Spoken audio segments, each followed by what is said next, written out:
And now, broadcasting live from the restaurant at the end of the universe, this is the history of the Atlantic world.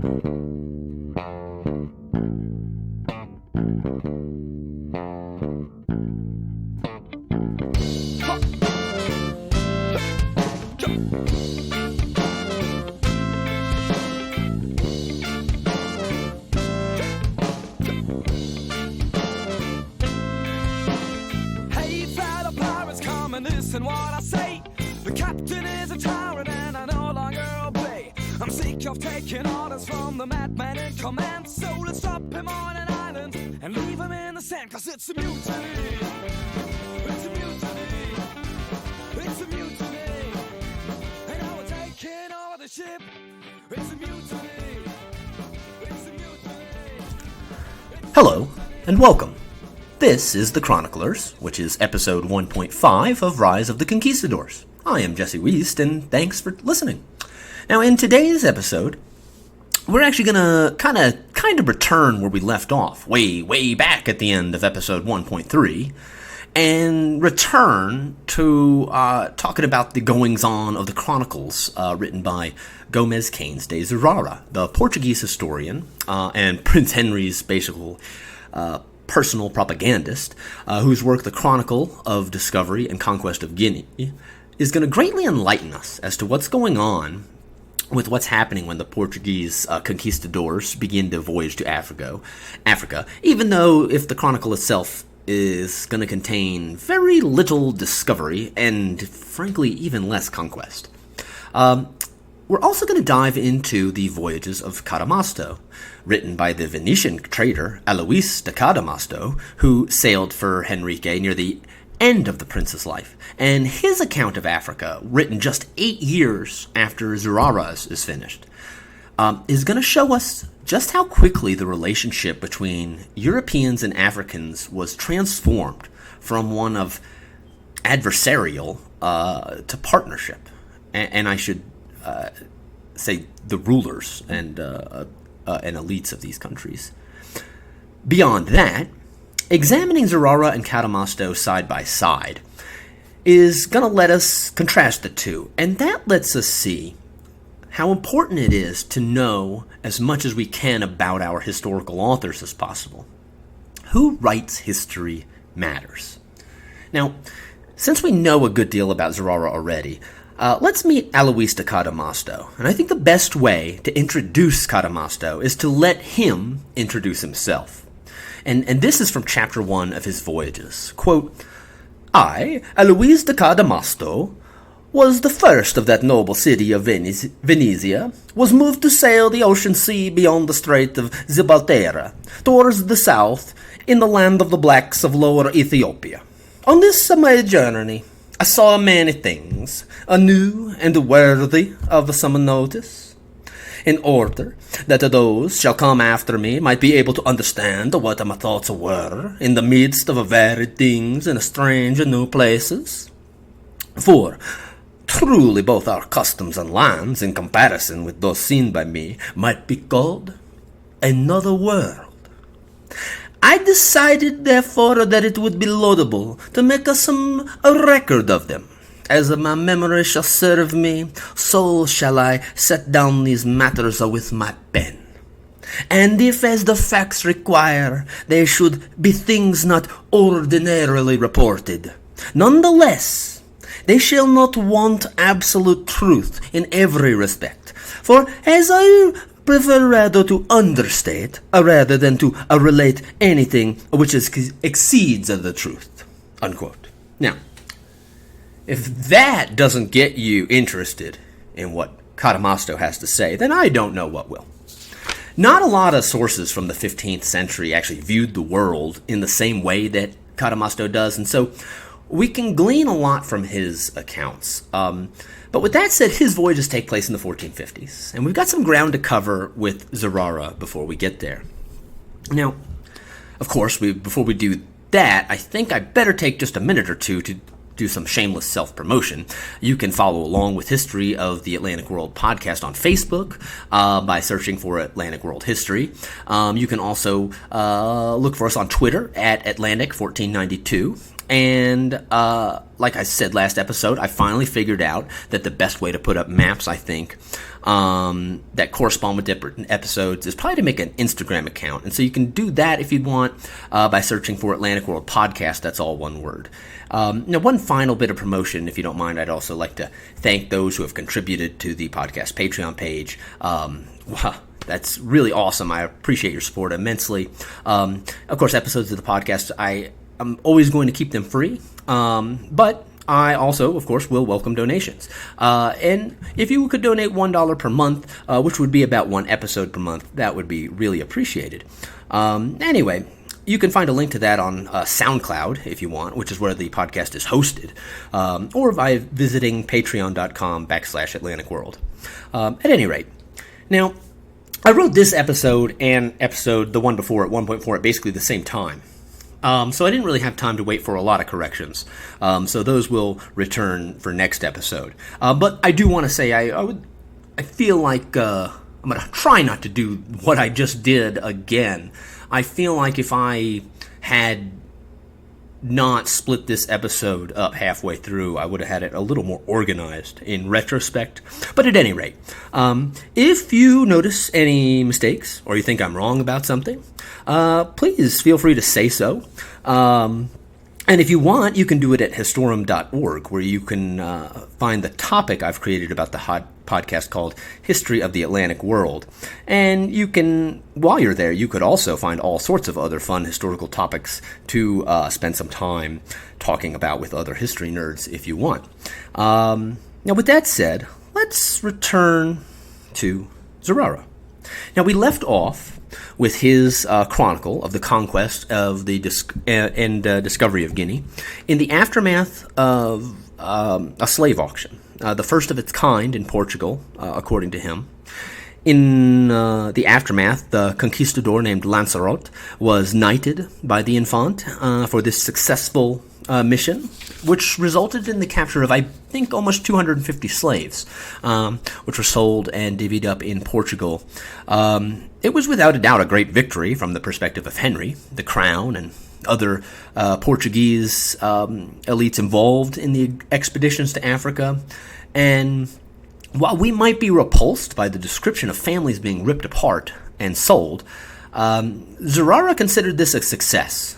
And so he writes, quote, "It would be an ugly thing in prosecuting Portuguese history if he did not also write the misfortunes of the Portuguese people as well."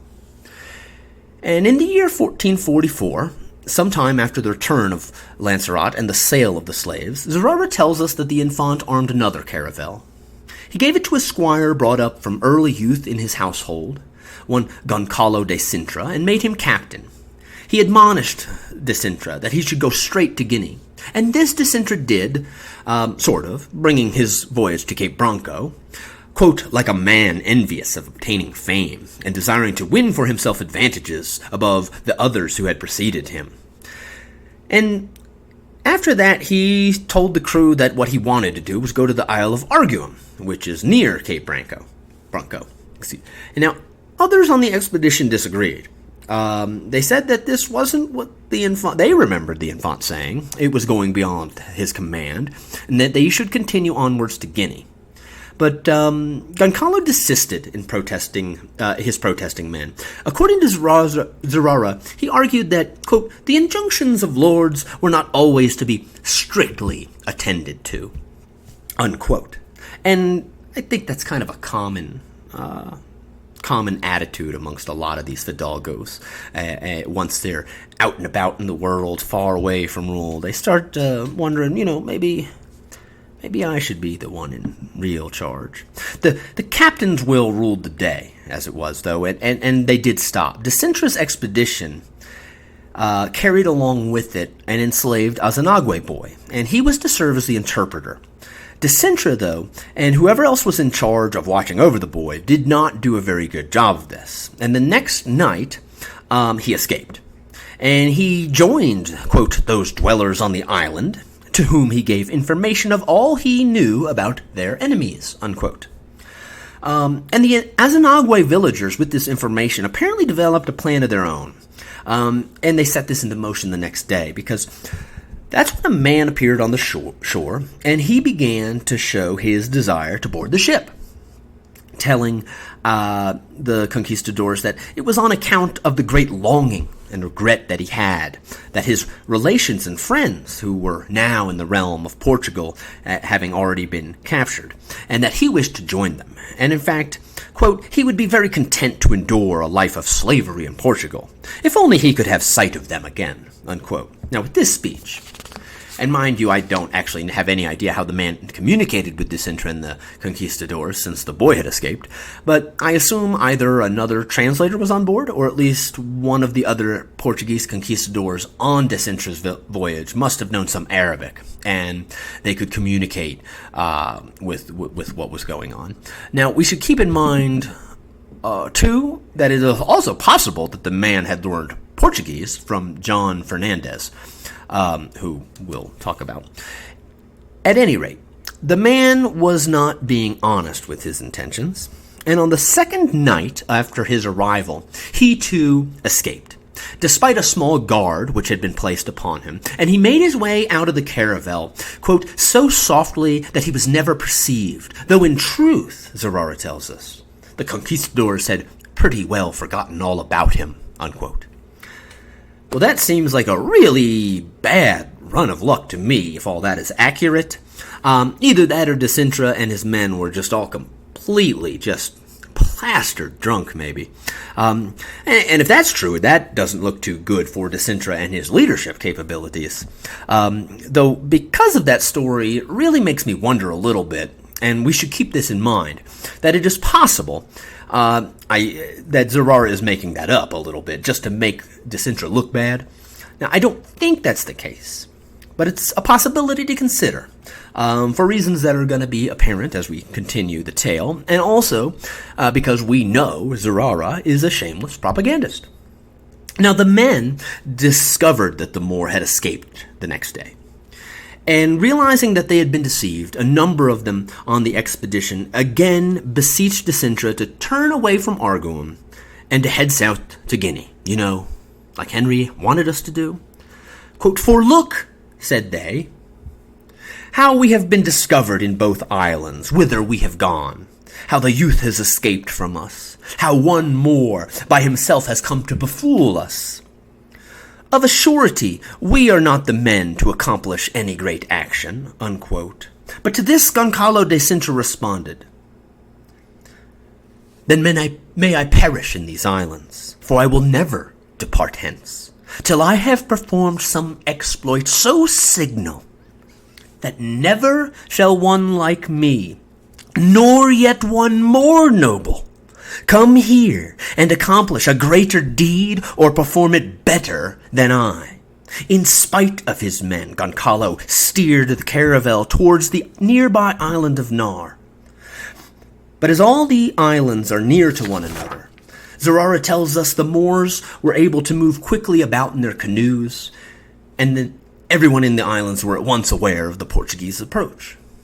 But Disintra, in his desire to honor as well as profit, bade them launch his boat, and embarked in it with 12 men, the best of his company. He reached the island a little before midnight. There they walked along it and came upon a creek just after low tide. Now, not all of the men knew how to swim, so they decided to wait there to see how far the tide would rise.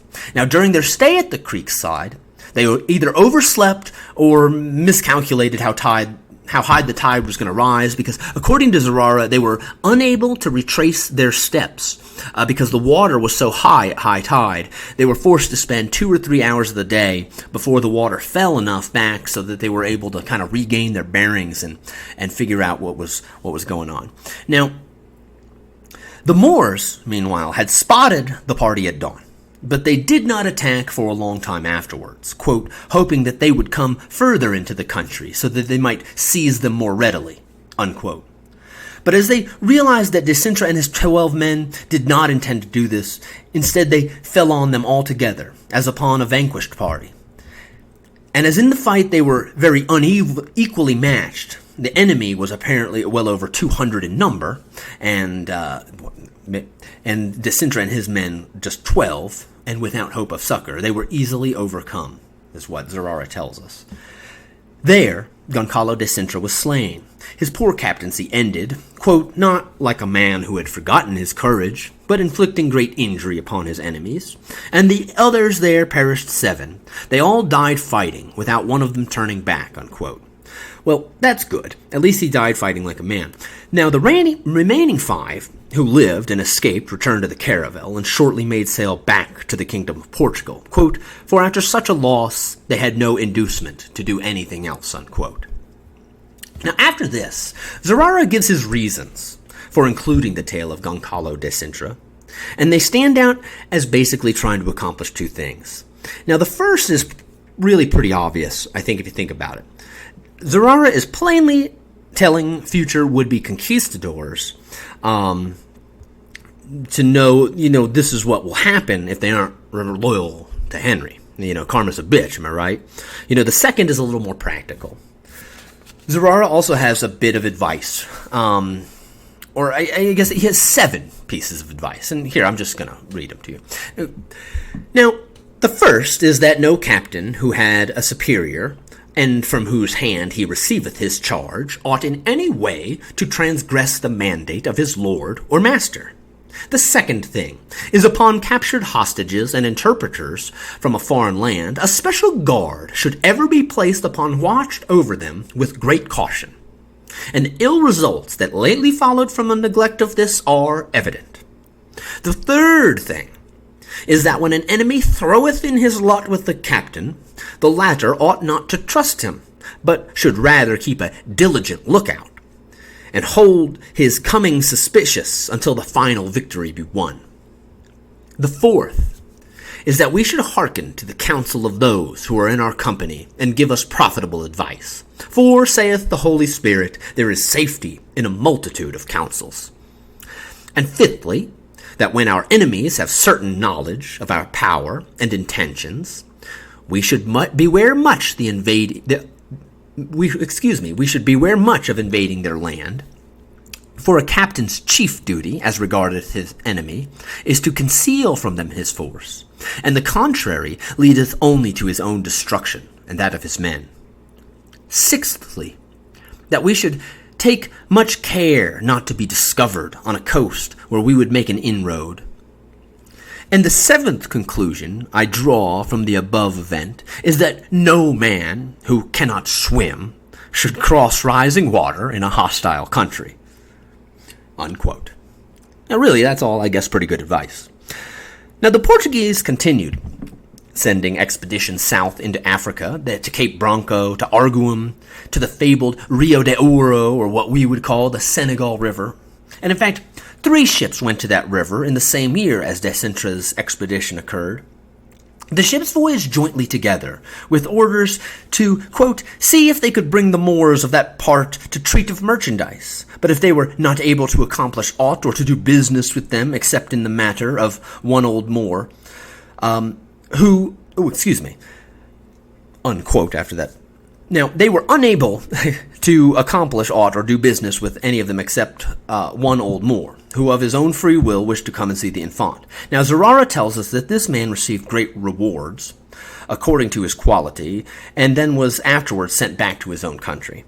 Now, perhaps more surprising to the Portuguese, I think, would have been that one of the squires who attended this mission did the same thing in reverse, and he stayed in the land of Guinea. Now, we mentioned him last episode. His name is John Fernandez, and he had wished desperately, quote, to see the country and bring the news of it to the infant when he should chance to return, unquote.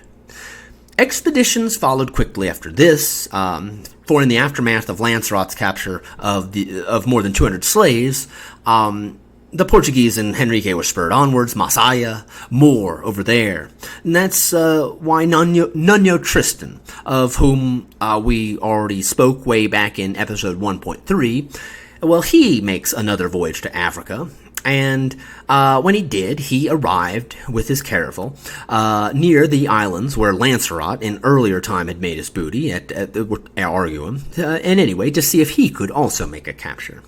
Now, he only found one old man as well as the expedition before, and that he told him where he could find a settlement. And the next night after that attack, Nuno Tristram did that, and he netted 21 more unfortunate captives before he returned to Lisbon. Afterwards, the next voyage to Africa was Dinis Diaz, a noble squire who had been a servant to Henrique's father. He became the first Portuguese fidalgo to sail beyond Arguim Bay, making his way for the Senegal. Dinis Diaz was given captaincy of an armed caravel, and leaving Portugal with his company, never lowered sail till he had passed the land of the Moors, and arrived in the land of the Blacks, that is called Guinea.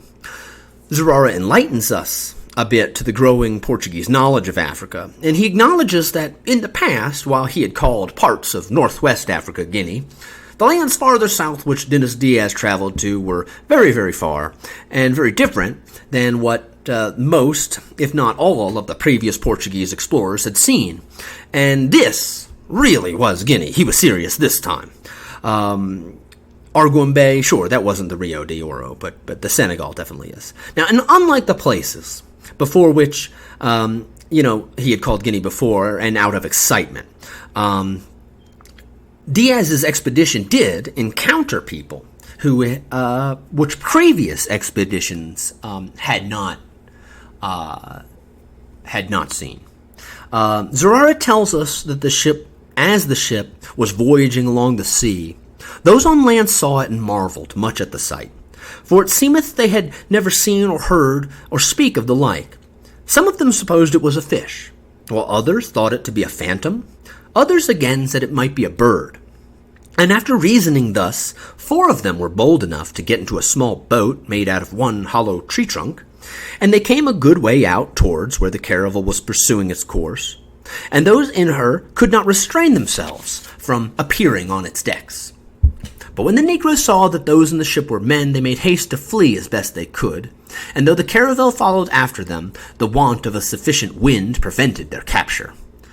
Now Diaz continued along, and he and his men met with other boats whose crews were alarmed at the novelty of the sight, and moved by fear sought to flee.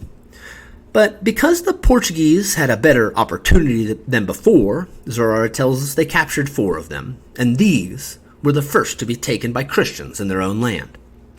Zurara tells us, quote, "For certain there was no small honor for our prince, whose mighty power was thus sufficient to command peoples so far from our kingdom, making booty among the neighbors of the land of Egypt. And Dinis Diaz ought to share in this honor, for he was the first who, by his command, captured Moors in that land." Unquote. Now afterwards, Diaz pushed onwards until he arrived at a great cape, to which they gave the name of Cape Verde. Now, I think it's fair here to question Zurara a little bit. Now, I don't know what peoples the Portuguese are commanding, other than the 4 which had been captured. But anyway, the Diaz expedition continued, and it said that they met with many people, but it is not related in what way they met with them. It is enough, Zurara tells us, that they did not capture any more on this voyage. Unquote. Now, I also think it's probably fair to add here as well that it's more likely that Dinis Diaz was unable to capture any more people, not that he and his men were unwilling to attempt to capture more people. Either way, Zurara redirects our attention back to the Squire John Fernandez, who had chosen to stay at the Rio de Oro, making Fernandez the very first Portuguese Lancado. Now, previously, he had been captured by Moors in the Mediterranean, and in that time he had been held captive and had learned a basic knowledge of Arabic, a skill that was undoubtedly very useful to him in his decision to stay in Africa around Arguim. And months after the beginnings of his adventure, 3 more ships had set out from Portugal, and amongst their charges was to look for John Fernandez. The 3 captains took their caravels first to victual at the Madeiras because of the great supplies that were there, and then from that point they went straight for Cape Branco. The first to arrive was captained by Diego Afonso, who then put up a great wooden cross as a signal, and which remained at that spot for many years afterwards. Now, Zurara tells us that, quote, great was the delight of each one of the captains, once they also arrived, though in that time the Moors of the area fled, and thus the conquistadors captured no one, which maybe if they had not erected that giant cross, they would have been more stealthy, just going to point that out. But at any rate, the expedition left, and from there sailed to Arguim Island, where they had more luck, attacking a village at dawn and capturing 25 people who were unable to escape from the Fidalgos. 2 days later, when John Fernandez appeared and joined the party, rejoicing was had, what with the captives and all the hubbub. They remained there for some time, undoubtedly bolstered by whatever intelligence Fernandez was able to impart, for he had spent the last 7 months in Africa. Now, shortly after this, an African noble named Ayude Maimon showed up, and Maimon wished to traffic in goods, apparently, and he spoke with Anton Goncalves, another one of the captains, and as a result of this, the Portuguese ended up giving up 2 of their captives, as well as some other small things which pleased Ayude Maimon, from which he desired from the Portuguese, and in return, Zurara tells us the conquistadors obtained 9 Negroes and a little gold dust from this ransom. Now, during this time, the Portuguese also learned of the location of more potential captives. Now, Goncalves then spoke to his men and said, quote, let us return to Cape Branco, for I have heard say that on the side opposite the sunset there is a village, in which we could find some people of whom we could make booty, if we took suddenly and by surprise. Unquote. And the conquistadors did just that, 28 of them landing near the village, and hiding until the clearness of the day, at which point the Moors began to rise, perhaps 70 or 80 of them, Zurara tells us. Quote, and without further speech or counsel, they rushed out among them, shouting out their accustomed cries, St. George, Portugal. And at their attack, the Moors were so dismayed that most of them at once sought relief in flight, and only 7 or 8 stood on their defense, of whom there now fell dead at the first charge 3 or 4. These being dispatched, there was no more toil of fight, and only himself light of foot thought he had any remedy of his life. In all, they captured 55, and after this capture agreed to return to the kingdom. Zurara concludes the narrative of this expedition by saying it did not appear to him that there could be a man of such evil condition that he could speak against so manifest a good, from which followed such great profits as these slave-taking adventures into Africa. Of this booty the infant, of course, received his 5th, the others were sold, and the captain received, quote, great advantage, unquote, from this. Now, the joint expedition of Anton Goncalves, Garcia Homan, and Diego Afonso, that came on the heels of the Lanzarote expedition, basically, and this boon, combined with the intelligence brought back to Portugal by the return of John Hernandez, meant that the Fidalgos and men of high family within the kingdom, quote, seeing before their eyes the wealth whose ships brought home, acquired in so short a time, and with such safety, considered how they could get a part of that profit, unquote. One such man was Goncalo Pacheco, a member of the Infant's court who held the position of High Treasurer of Ceuta. Zurara tells us that Pacheco was a man of great wealth, one who always kept ships at sea against the enemies of the kingdom, alluding to him being a corsair in the Mediterranean. He wrote to the Infant asking permission to arm a fine caravel and to allow 2 other caravels to come with him. This he received, and he made captain of his caravel Denis Eanes de Gras. The other caravels were captained by their owners, Alvaro Gil, an assayer of the mint, and a man who Zurara tells us, or describes to us, I should say, merely as, quote, Mafaldo, a dweller in Setúbal, unquote. We will see he proves himself to be a very capable conquistador. And I suspect the unwillingness of Zurara to tell us exactly who he is means that he is probably just a very successful conquistador who is wealthy solely from slave trading. Now, the 3 captains agreed to head towards Cape Bronco, and from there to Arguim. When they first arrived, they reached a village on an island and captured 25 people. Afterwards, the conquistadors set their eyes on another nearby village, agreeing to attack it in the next day. But Mafalda, who was a man well accustomed to this business, for he had been many times in the Moorish traffic, Zurara tells us, offered more profitable advice that they not wait and attack in the night. They did this and found the Moors were already hiding, but the Christians spread out and searched, and one of them, Diego Gil, heard an infant cry and was not slothful in returning and telling his news to the others. Zurara states, "The space was but short from where the enemy lay, and they, seeing themselves surrounded, began to run out of their huts, and like men more full of terror than courage, put all their hope into flight. The action was not one of any great danger, and so the booty of that night was 53 Moorish prisoners. These were put to questioning." And I say questioning, but I can't obviously say for certain that there was no torture involved in this sort of thing. What I can say is that if the Spanish did use torture, they were probably most skilled in the types of torture which don't break the skin, because Catholic law and the Spanish Inquisition forbid bloodshed when performing interrogations. But other types of tortures were perfectly fine. Waterboarding was pretty common, although the most favorite type of torture of medieval Iberians was to rack someone. And what, if I'm not wrong here, what racking is when someone has their arms cinched and tied tightly behind them by a rope, and then that rope is pulled, they're pulled upwards by that rope until they're hanging some feet in the air, at least 5 or 6 feet in the air, maybe longer, and maybe using a tree branch as a fulcrum or what have you, a mast of a ship. And then the rope is quickly lowered, causing the person to drop.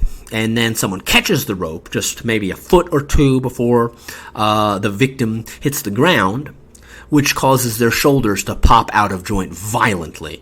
It's tremendously painful, though if it's done correctly, I guess it doesn't break the skin, and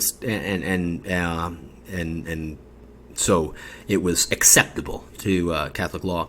At any rate, this intelligence that the Portuguese are able to keep obtaining, they use again the next night, and at another place, 3 leagues from where the Portuguese were encamped, they net another 10 captives, and the night after that, 35 more Moors were taken, and only after this, with about 100 slaves in the holds of the 3 caravels, did the conquistadors perceive that they could win no further profit from this land, and so took counsel with each other and decided to follow where Dennis Diaz had gone the year before, with only 1 ship to make his capture. They sailed south, probably just beyond Cape Verde, along the coast of Guinea. Now, the Africans now, though, were more prepared to deal with these foreign pirates than before, and Zurara tells us that when the black men caught sight of them, they ran down to the shore with their shields and assegais, as men who sought to make themselves ready for battle. Now, perhaps this frightened the Portuguese back, though according to Zurara, a storm forced them away from the coastline for 3 days, at which time they found themselves all the way back near to the spot where they had been pretty much originally been capturing Moors, which is to say somewhere near the Bay of Arguim. And either way, how they arrived there, the conquistadors decided to stay and attempt one more capture in this area. But here, too, the Portuguese discovered that their enemies were now prepared for them. This time, though, they would not be dissuaded by bad weather or anything like that. And I, personally, though, suspect larger numbers of enemy combatants on the Senegal appeared on the shore than were able to here at Arguim, where Zurara tells us that 50 men apparelled for fighting showed up, though with no other arms with lances, and they awaited the Christians as they came in their boats. 3 men in the front of each with lances and shields to protect themselves who rode. The men cried out St. George, St. James, and Portugal as they leapt out at their enemies. The Moors at once discharged their arms, Zurara tells us, but none of the conquistadors received any dangerous injury, and as a result, the Portuguese began to strike their enemies very briskly, like men burning with the first wrath of battle. And when some had fallen dead upon the ground, the others began to fly.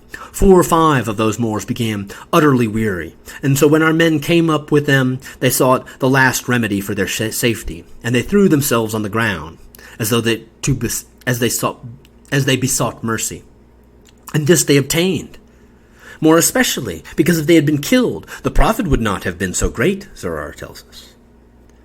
After this, the conquistadors went searching for women and children, which they imagined must be nearby, and by the end of the day had obtained 12 captives.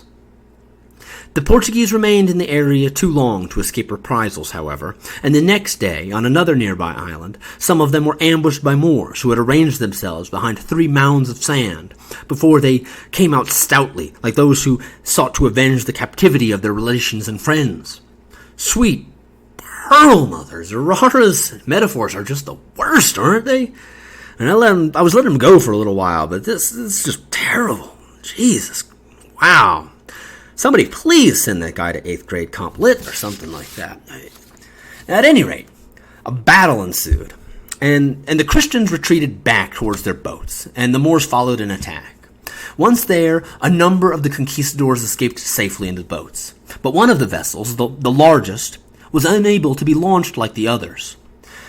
As a result, quote, some of those men who knew how to swim, seeing their danger so near at hand, threw themselves into the water, in which they saved their lives by swimming. But the others, who did not know that art, were forced to frame their wills to patience in the receiving of a troublous death, defending themselves so long as strength gave them aid. And so there was an end made of 7. Unquote. Zurara goes on to point out in the next chapter that the men who just died, might have taken some warnings from the very easily escaped destruction that befell them if only they had listened to his advice, which he had previously stated.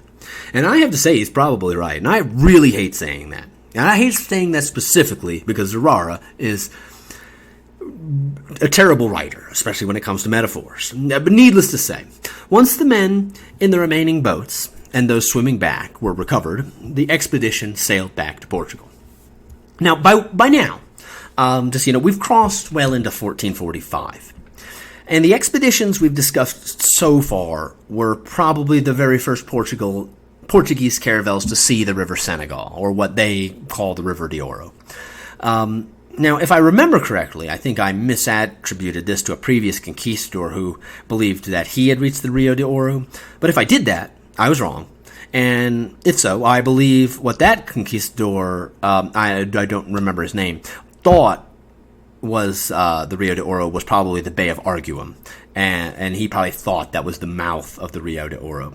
Now, luckily, I've looked at some maps, which has helped me clear some of this up in my head, at any rate. And lucky for you, if you'd like, I've uploaded them onto the new History of the Atlantic World Instagram, Atlantic World Podcast, all one word. So if you need some help with your geography, don't feel bad, because I did. And don't worry, because all you've got to do is follow us there, and you'll be able to check out all sorts of neat maps that correspond to this episode, as well as previous ones. Now, after these expeditions, the Portuguese attempted their most ambitious attempt at conquest in Africa yet. 14 caravels were gathered together, an expedition almost 5 times the size of the largest expeditions to Africa previous to this. And they were under orders to reach the Senegal River. In charge was none other than the now knighted Lancelot, who had previously commanded that first expedition, which resulted in the slave auction. And landing shortly afterwards at Arguim, the company, not counting the men remaining in the caravels, the company that landed there was 228 men at arms, and they made plans to take captives. But first, they took up Henrique's banner of the Crusade, since those who died under the said banner were absolved from sin and punishment, according to Zurara. The party made their way to an interior village, and there saw a multitude of Moors drawn up as to fight, a sight which made the honor-starved Fidalgos very joyful. In contrast, The villagers of the island who had mustered to defend their homes lost first courage and began to fly upon hearing the sounds of the Christian trumpets. The Moors cast themselves into the water, swimming across a creek where their women and children had already passed along with their goods. But in this retreat, the Portuguese killed 8 and captured 4. Of the conquistadors' casualties, one of the men from Lagos was wounded and died later at sea, Zurara tells us. After the confrontation and rout, the Fidalgos apparently stayed in their enemies' habitations, making use of their supplies of water. They later returned to their ships by way of some asses which they stole, and rowed back. The Portuguese did not let the African villages of Tigre escape for long, however. Eventually, the Christians chose to cross that creek and took the battle to where their enemies had escaped. In the ensuing battle, 7 more conquistadors were basically gutted and killed as they attempted to land on the other side of the shore, and the Africans defended their position with lances. But once the Portuguese gained a foothold, they eventually broke the Moorish line, who, according to Zurara, fought, quote, not so much from enmity as in defense of their women and children, and for the salvation of their own lives, unquote. 16 were slain before they turned and were routed, and so being conquered, Zurara tells us, began to fly, and there perished many of them. And in the great heat of the day, the Fidalgos pursued and were able to take 57, and with these captives returned to the caravels once more. Afterwards, the Portuguese, led by 2 Moorish women whom they had made amongst their captives, made their way in the 3 smallest and lightest caravels to the mainland, and searching there managed to capture 5 more. On the next day, Lancelot gathered together all of the principal men of the expedition, and as well as any other who wished to hear what he had to say, and declared victory. Despite having captured far fewer slaves than his first expedition, mind you. With that, the prisoners were divided up so that each one had his own rightful share and could go wherever he thought best. Now, with that said, about half of the expedition actually turns back afterwards. According to Zurara, they replied, as their caravels were small and winter was very near, they held it as perilous to remain and proceed any further. Now, so only 6 caravels full of conquistadors took up the call issued during the meeting by one captain named Gomez Perez, who issued this challenge to those who remained. Quote, but as for you others, honorable sirs and friends, you know right well the will of the Lord Infant, how much store he setteth on knowing somewhat of the land of the Negroes, and especially of the river Nile. For which reason I am resolved to make my voyage to that land, toiling as much as I can get at it. Lancelot seconded this, stating that his purpose was also his own, and another captain, Alvaro de Freitas, spoke up, and after that the 6 resolved to go together, and shortly afterwards set out, and, quote, pressed so far south that they passed the land of the Sahara, belonging to those Moors which are called Azanagues. Now, I should add, I suppose, that, of course, the Nile River was not going to be reached. They were headed towards the Senegal River. But Alvaro de Freitas and others in the company simply believed that the River Senegal, of course, connected with the Nile River. I should probably also add that the returning caravels, mind you, weren't exactly headed straight home. They actually went to the Canary Islands. But we'll be returning to that theater next episode. And Lancelot's second expedition came in sight of 2 palm trees, and the men began to rejoice. They knew that was a spot to look for. Dennis Diaz had spotted them on his previous voyage, and so they understood, therefore, that they were at the beginning of the land of Guinea. In vast contrast to the rather inhospitable landscape of the Sahara, the Portuguese remarked how good must be the fruits of this country, for a delicious scent reached them all the way out at sea, such that it seemed to them that they stood in some gracious fruit garden. Black Africans stood at the shore, and though, according to Zurara, both sides seemed eager to meet the other, neither did they abandon the beach and head towards the ships. Now, after testing the salinity of the water and concluding that the river Nile must be nearby, one of the caravels launched a boat with 8 men aboard. One of them, named Stefan Afonso, who Zurara tells us will later meet his end on the Grand Canary, espied the door of a hut, and said to his companions, "I know not how the huts of this land are built, but judging by the fashion of those I have seen before, that should belong to fishing folk who have come to fish in this stream." Afonso thought they should therefore sneak up on the huts to see if any natives were there. Of course the others agreed, and they put this plan into execution. He went, Afonso did, with 5 others. When they neared the hut, Afonso and the conquistadors found it defended by a boy, stark naked, with a spear in his hand. And so they seized him at once, and coming a little closer, they lighted also upon his sister, who was about 8 years old. So, after this, and having searched the hut, they continued to journey some way,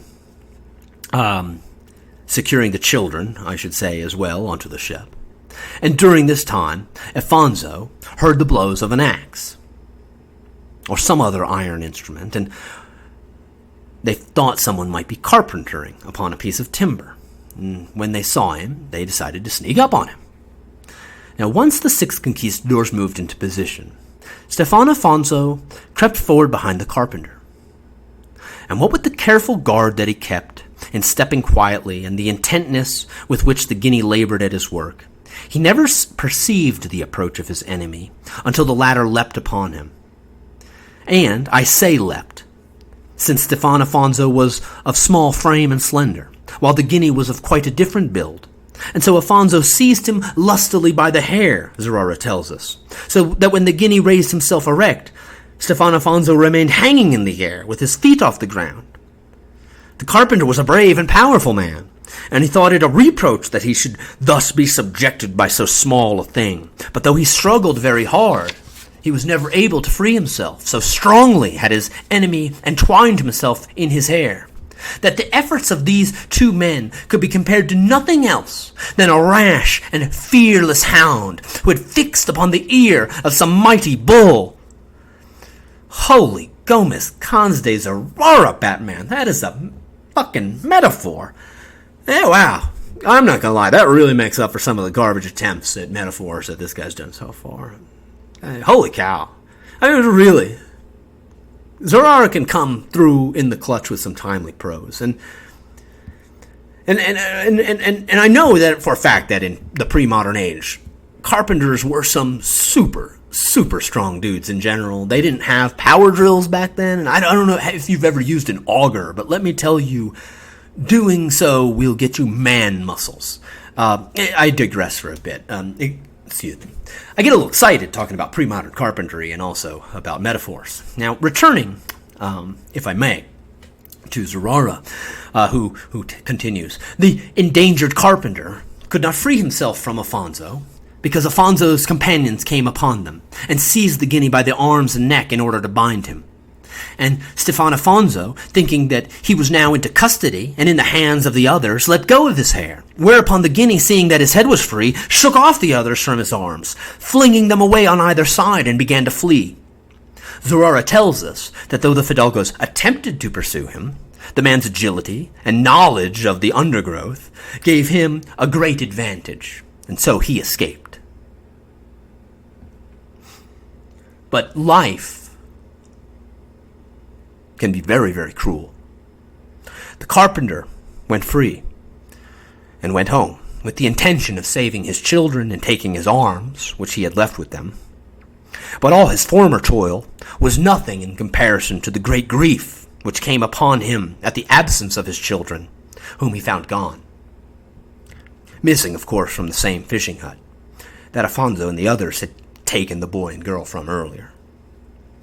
The carpenter began searching for them frantically, as there yet remained for him a ray of hope, and he thought that perchance they were hidden somewhere. But he did not find them. He did find Vicente Diaz, one of the captains of the vessels, who had decided to leave his ship and go for a morning walk in the aftermath of the conquistadors, having secured the children. Diaz, thinking that he was only coming out to walk along the shore, had not troubled to bring with him any arms except a boat-hook. But the Guinea, as soon as he caught sight of him, burning with rage as you might well imagine, made for him, and rushing boldly upon him, gave him a wound in the face with his assegai, whereupon he cut open the entire length of Diaz's face. Diaz in return gave the Guinea a wound, though not so fell a one as he had just bestowed. The pair threw their weapons aside after that, since they were not sufficient for this struggle, and wrestled, each one striving for victory. While this proceeded, another African saw what was happening and came to aid his countrymen. Both escaped, and the Portuguese returned to their caravels. After this encounter, the Portuguese decided to set north from the mouth of the Senegal River and headed up downstream. Unfortunately for them, one of the caravels got separated and lost, and so when they arrived at the spot previously visited by Henrique's agents, only 5 remained. And for what they were planning, they discovered the alarm had been sounded, as it were. Zurara tells us that there were so many of those Guineas on land that by no means could they disembark, either by day or night.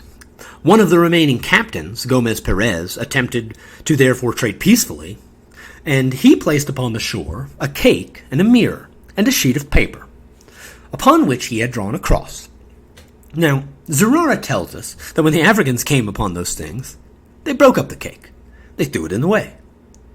And with their assegais, they cast them at the mirror, till they had broken it into many pieces. And the paper, well, they tore it up, showing that they not cared for any of these things. Gomez Perez did not take this well. That was an expensive mirror, and he would have eaten that cake. Worst of all, he had taken a long time completing that nice drawing, he thought. Since it is so, Perez said to his crossbowmen, shoot at them with your bow so they may at least understand that we are people who can do them hurt. Shortly after issuing that command, Perez realized that perhaps he'd made a mistake as well. Now the Africans began paying them back, launching their own arrows and assegais in return, dangerous missile weapons, since the African weapons were all equally poisoned with plants, and the plants they use is very venomous, Zurara tells us. Now, as a result of this, shall we say, complete breakdown in diplomatic negotiations between different cultures,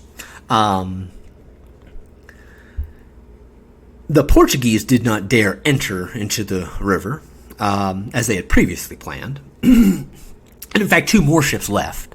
Gomez Perez, who did bring back a great many sea cow skins that he captured before returning, and that of Lawrence Diaz, who was unable to fall back in with the convoy, and then went back to Lagos. Now, unfortunately, for Lancelot and the expedition, the whole attempt was probably doomed to failure from the start, because any surprise in the or any hope of surprise in the area had been lost on account that the governor of Madeira, a man named John Goncalves Zarco, had also been commissioned by Henrique to explore Africa, and his caravel was already down the Senegal River.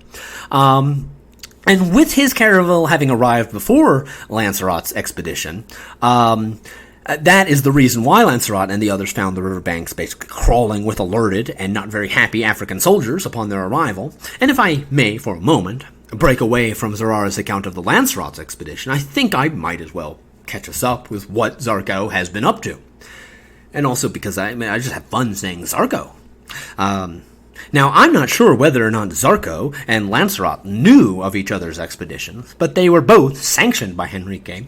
So, if you were going to place blame on the mix-up on somebody, it really needs to be laying at the feet of Henrique, unless maybe you're of the opinion it should be laying at the feet of his brother, the king. Anyway, but no matter how you would want to divvy up the responsibility for having these 2 expeditions stumbling into one another, Zurara tells us plainly that Zarco armed a caravel under the command of his nephew, Alvaro Fernandez, and ordered him not to hinder himself in the lands of the Moors, but to take his way straight to the lands. Well, I apologize, I seem to have lost my place, but Zarco ordered his nephew, Alvaro Fernandez, to make his way straight towards the land of the Negroes. Now, and this he did, and upon reaching Cape Verde and the river Senegal, he began snooping around. And eventually, near the cape, they were approached by 2 canoes, which each carried 5 men. Now, one of these canoes disembarked onto the caravel, where Alvaro Fernandez had them entertained as hospitably as he was able, and gave with orders to provide them with food and drink. And after all of this, they had departed and gave signs of contentment, according to Zurara. But also, according to Zurara, they must have reported back to their friends that they could easily capture the Portuguese. And with this design, they put off in 6 boats with 35 or 40 of their company, prepared like men who meant to fight. But they would not approach any closer to the caravel, and a standoff developed. Alvaro Fernandez ordered the boat to be lowered on the opposite side of the Africans, hoping they would not see him lower it, and he ordered 8 men into it, with the orders that they might ambush the Africans if and when they did get closer. Now, this plan did work, and when Fernandez perceived that this boat was in the position for him to be able to reach it before the canoe it attacked could receive help from the others, he issued his own boat to issue forth. Zurara tells us that the Portuguese overtook the enemy by means of their strong rowing, but the Africans leapt into the water, while the other boats fled to the land, and those Africans who had been in the canoe dived like cormorants, so that the Portuguese only managed to capture one of them, and not without difficulty. Zurara tells us this unfortunate man was so valiant that 2 men, mighty as they were, could not drag him into the boat until they took a boat hook and caught him with it above one eye, and the pain of this made him abate his courage and allow himself to be put into the boat. Afterwards, Fernandez and his men continued to terrorize the river by rowing along the boat and attempting to ambush more folks and capture more slaves until the area was chock full of men from Guinea come to defend the homeland with their poisoned arrows. And that is precisely the situation into which Lancelot's expedition sailed into when they arrived in the region. Though, as Fernandez's caravel was by this time much farther upstream than Lancelot and the others dared to go, they did not encounter each other. Now, at any rate, back to Lancelot, we've got 3 remaining caravels, that of Lancelot, that of Alvaro de Freitas, and that of Vicente Diaz, the same Vicente Diaz who was having a big problem with his face at the moment as the result of having been wounded by a very, very, very angry carpenter. Now, in fact, Diaz, Zurara tells us, is really only there because he is so wounded that he is unable to make the return trip quickly. He needs to rest. Now, Lancelot and Alvaro de Freitas, though, still felt the need to obtain more booty. Now, realizing they probably weren't going to get very far in doing so at the River Senegal, it was simply too well peopled and well defended, what were they going to do? Well, it seemed to them and the remaining conquistadors that the best course of action would be to return to the area of Arguim, the far less peopled area of the African North Atlantic, which contained a few small islands, a number of Azanagwe fishing villages, and occasional Saharan trade caravans.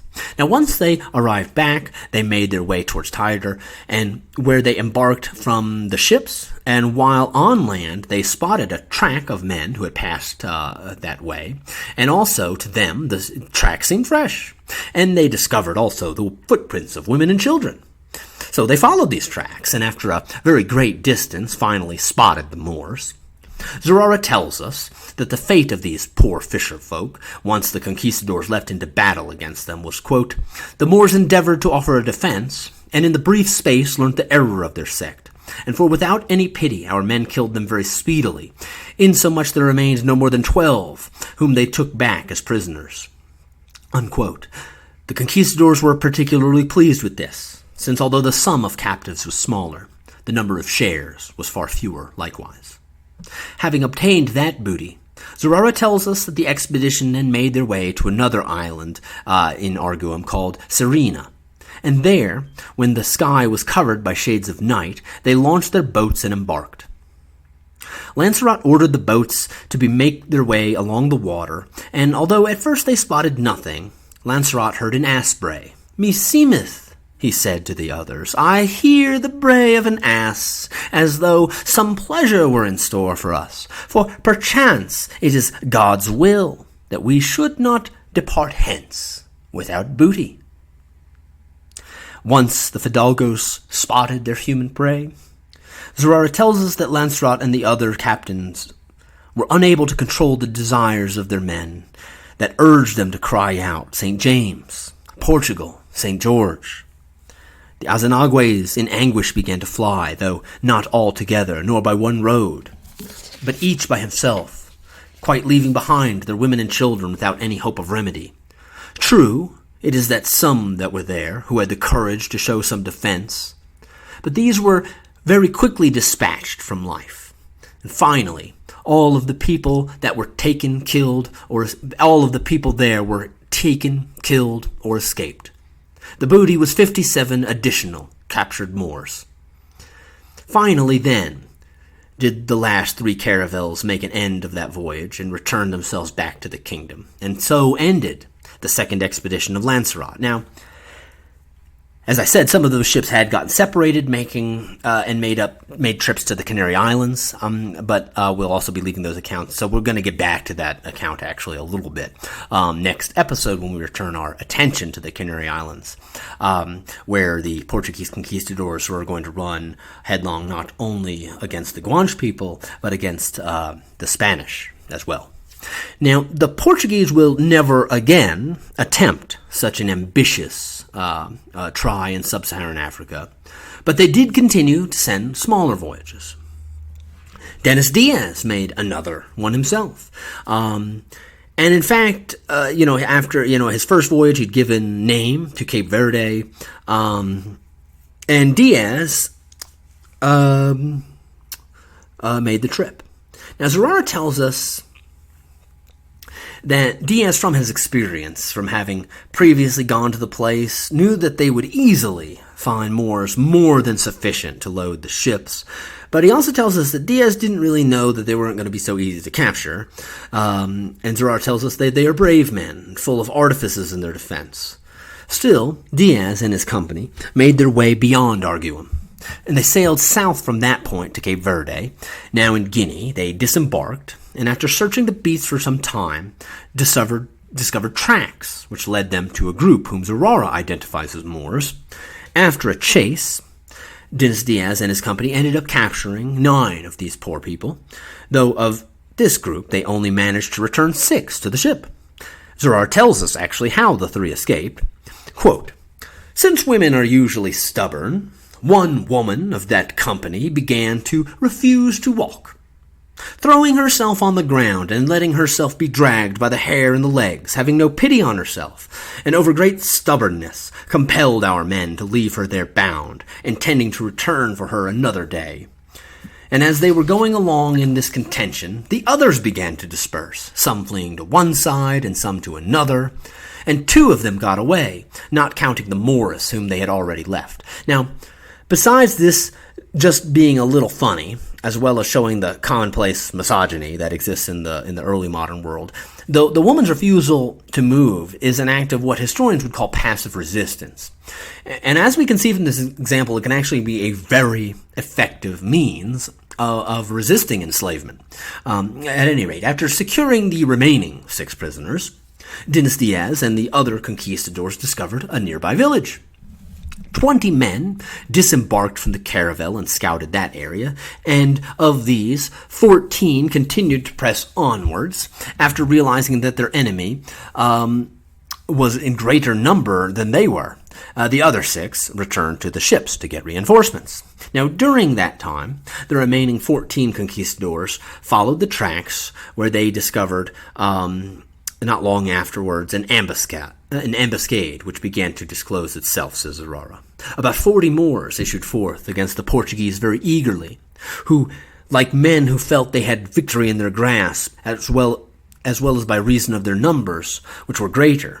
But although the Moors came on thus boldly, the Christians did not turn their backs to them, but on the contrary made ready their weapons. And after this there began a fierce combat between them, in which lances and arrows were not without employment.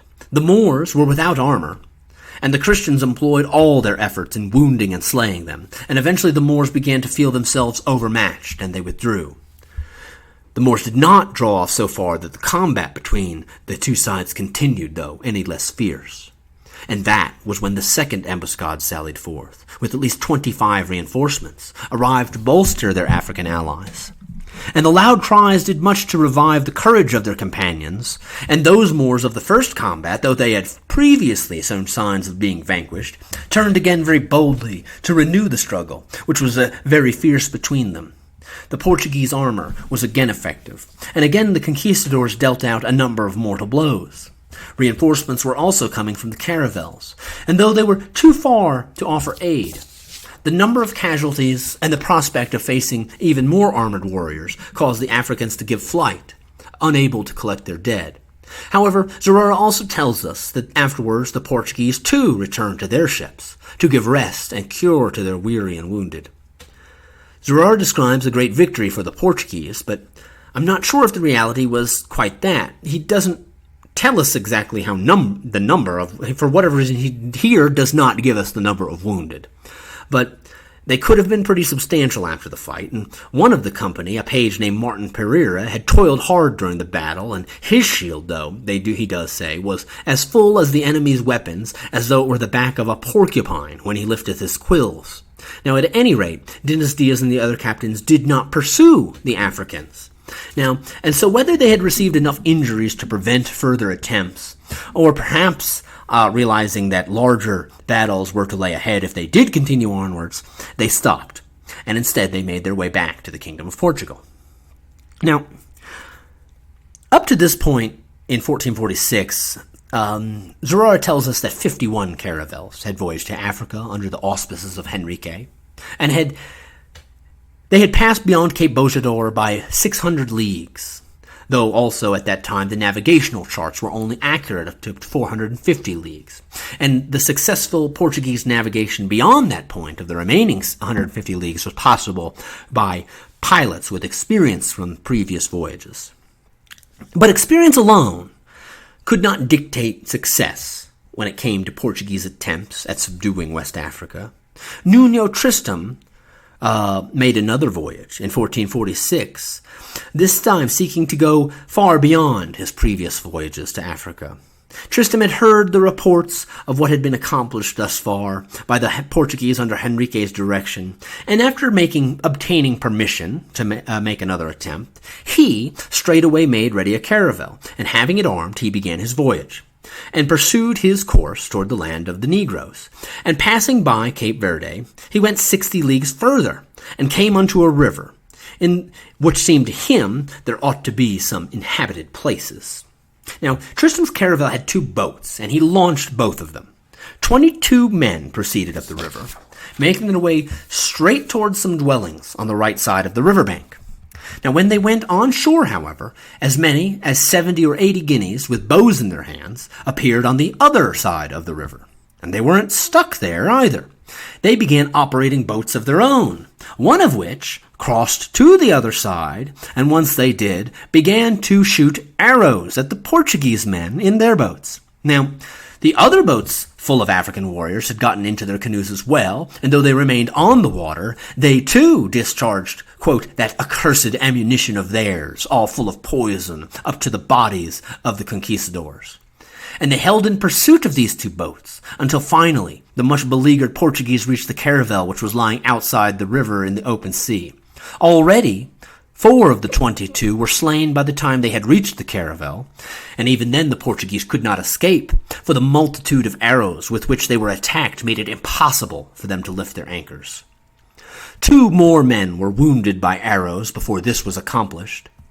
Now, of the original 22 in the boats, 19 of them died, and 21 died in all after the 2 men who had been raising the anchors also perished.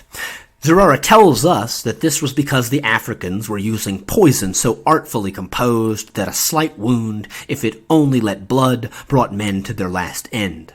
And there died that noble knight Nuno Tristram, who had been himself amongst the crew of the boats.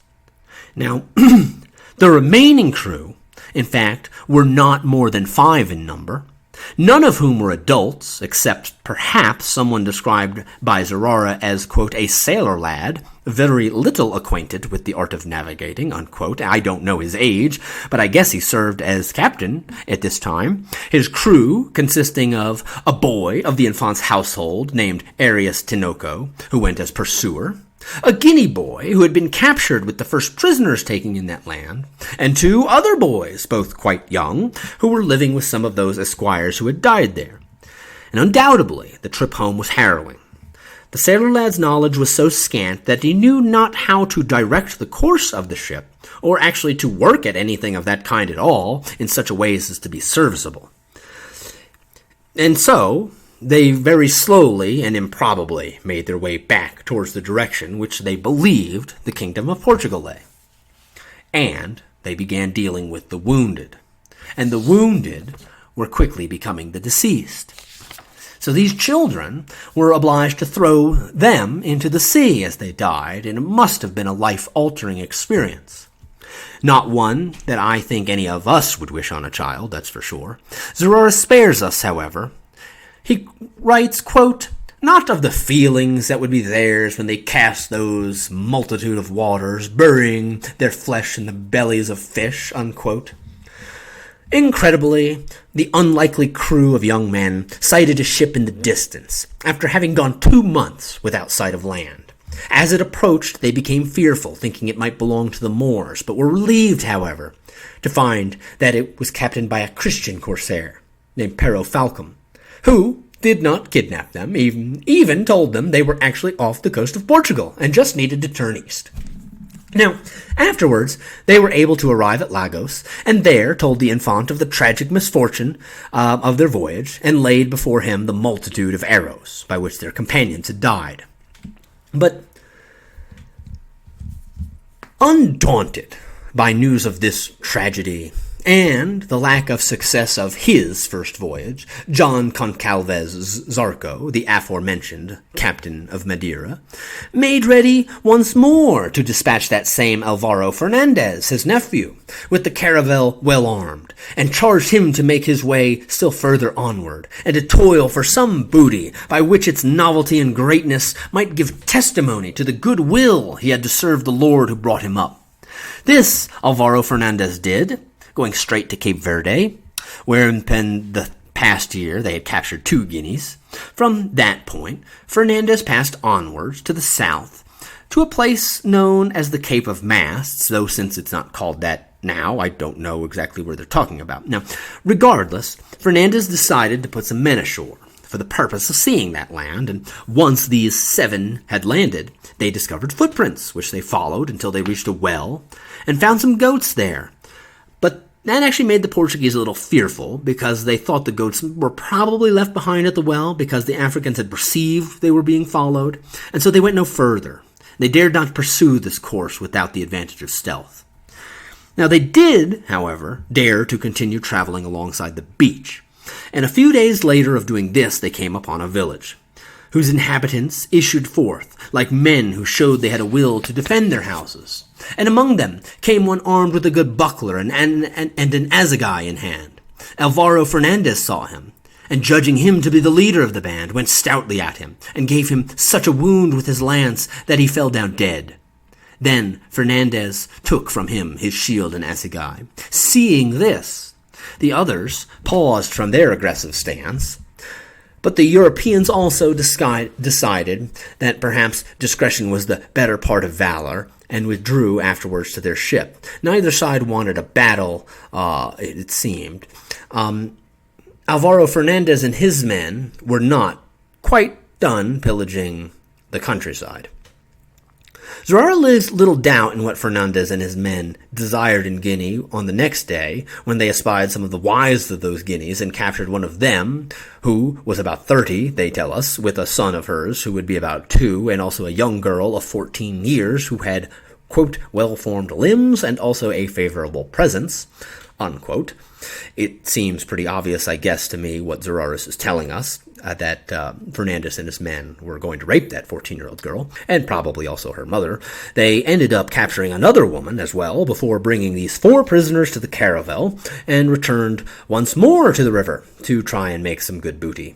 Now, however, the Fidalgos found an active defense, and there came upon them 4 or 5 boats of Guineas prepared like men who would defend their land.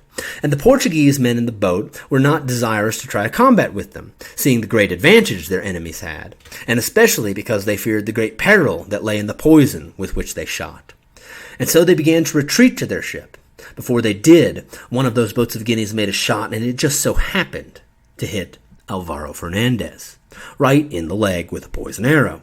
Now, Fernandez, though, seems to have had some knowledge of poisons, because perhaps maybe from a previously captured African, or I don't know, maybe some other way of not getting knowledge of the poison. I don't know, probably. Anyway, he withdrew the arrow from his wound, and then he had washed with urine and olive oil and anointed with theriac herb, and this combination seems to have worked. Fernandez did become so ill that Zurara says his health was in a very troublous case, and during certain days he was in the very act of passing away from life, but he did recover. This did take time, and his crew, in the meanwhile, wasn't really in the mood for further confrontation, and so they sailed away. Now, by this time, the fame of these African voyages had begun to spread through Europe, and Zurara tells us that was how a Danish knight named Volarte discovered news of these voyages at the court of the king of Denmark, Sweden, and Norway. And I'll be perfectly honest here, I have no idea if a single king ruled those three countries in 1446 or not, or whether Zurara is as ignorant of Northern Europe as I am. But that's besides the point. Now, Volarte got permission to make a voyage, and he traveled to Africa in a caravel, though Henrique did place another Portuguese knight on board named Ferdinand Afonso, just to make sure everything was on the up and up. Volarte's expedition is important for two reasons. Now, first, because he himself carried ashore with a few men in a boat after seeing He himself was carried ashore with a few men, and after seeing a large group of Africans on shore, found himself captured with three others. And they lived as captives in Africa in a castle very far inland, Zurara tells us. And they probably should have been more careful. Now, the other reason, I guess, why Volarte's expedition is pretty neat, is that it's essentially the last of the chronicles recorded by Zurara. Now, Zurara has more chronicles, I should say. We skipped over his rather scanty in comparison records regarding the Canarian expeditions of the Portuguese, but that's on purpose. Our next episode, the Canarian Wars, will fill in that gap. But Zurara has also left stories untold. He evidently intended on writing a third chronicle of discovery and conquest of Guinea, but he died before that happened, and boy, I sure do hope that doesn't happen to me. At any rate, the last voyages for which his records appear to have taken place in 1448. Now, for some time after that, we don't, as far as I'm aware, have record, in English anyway, of further voyages by the Portuguese into Africa. The records in Lisbon have suffered a couple of fires over the years. And although certainly there must have been voyages between 1448 and 1455 and 56, which is when Cadamosto takes his voyage into the African Atlantic, we don't know a whole lot about it. Now, the historian who compiled the voyages of Cadamosto and other documents on Western Africa, his name is G.R. Crone, and he provides an excellent introduction to the situation at hand. Whereupon he states the following, quote, "It appears fair to say that by 1448, the Portuguese were approaching Sierra Leone, and had begun the detailed examination of the coastline between Cape Verde and the latter landmark. It is important to realize this, so that the voyages of the next decade can be appreciated in their true light. That is, the completion of the work of their predecessors, and as commercial ventures, rather than as voyages of discovery." Now, there seems to have been an undoubted pause in the progress of Portuguese exploration during this period. During this decade, as there is no evidence of a definitive advance until the voyage of a man named Pedro de Sintra beyond Sierra Leone, which I think happened in 1462. Now, as for Cadamosto, he will take two voyages. Besides being one of the first Europeans to have sailed the Cape Verde Islands, he makes no new discoveries, and the value of his work lies elsewhere. To quote G.R. Crone again, Cadamosto, quote, "reflects the spirit of open-minded inquiry, characteristic of the new age. The fabulous and the sensational have no place in his story, in the story he has to tell. His outlook was singularly comprehensive, and he was evidently at pains to collect and coordinate information from many sources. Now, that his work remained for a considerable period one of the primary authorities on Western Africa is a testimony to his thoroughness, and in short, I would say, unquote, and in short, Alois de la Costa was an enlightened man, and a much earlier enlightened figure than most other figures of the Enlightenment, because he was born sometime around 1432. He apparently became a citizen of some standing in Venice at a young age.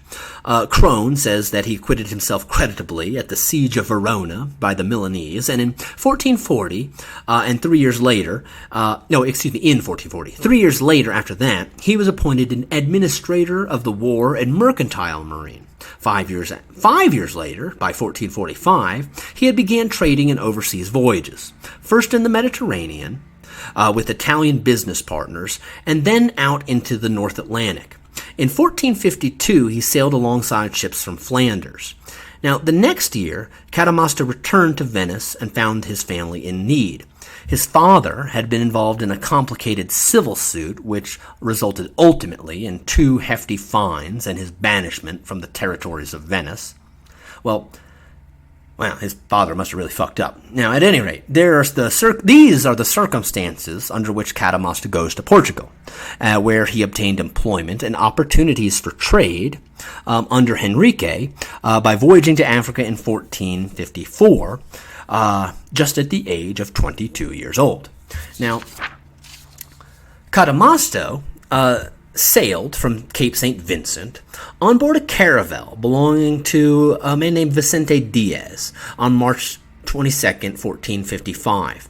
And from there he made his way to Portugal, where he met with another Venetian, Patrizio de Conti, who was the Venetian consul to the Kingdom of Portugal, and who was known apparently for his extensive knowledge of geography. Now, de Conti was in the employ of the Lord Infante Henrique, and he told Cadamosto that great wealth could be obtained by working for the prince.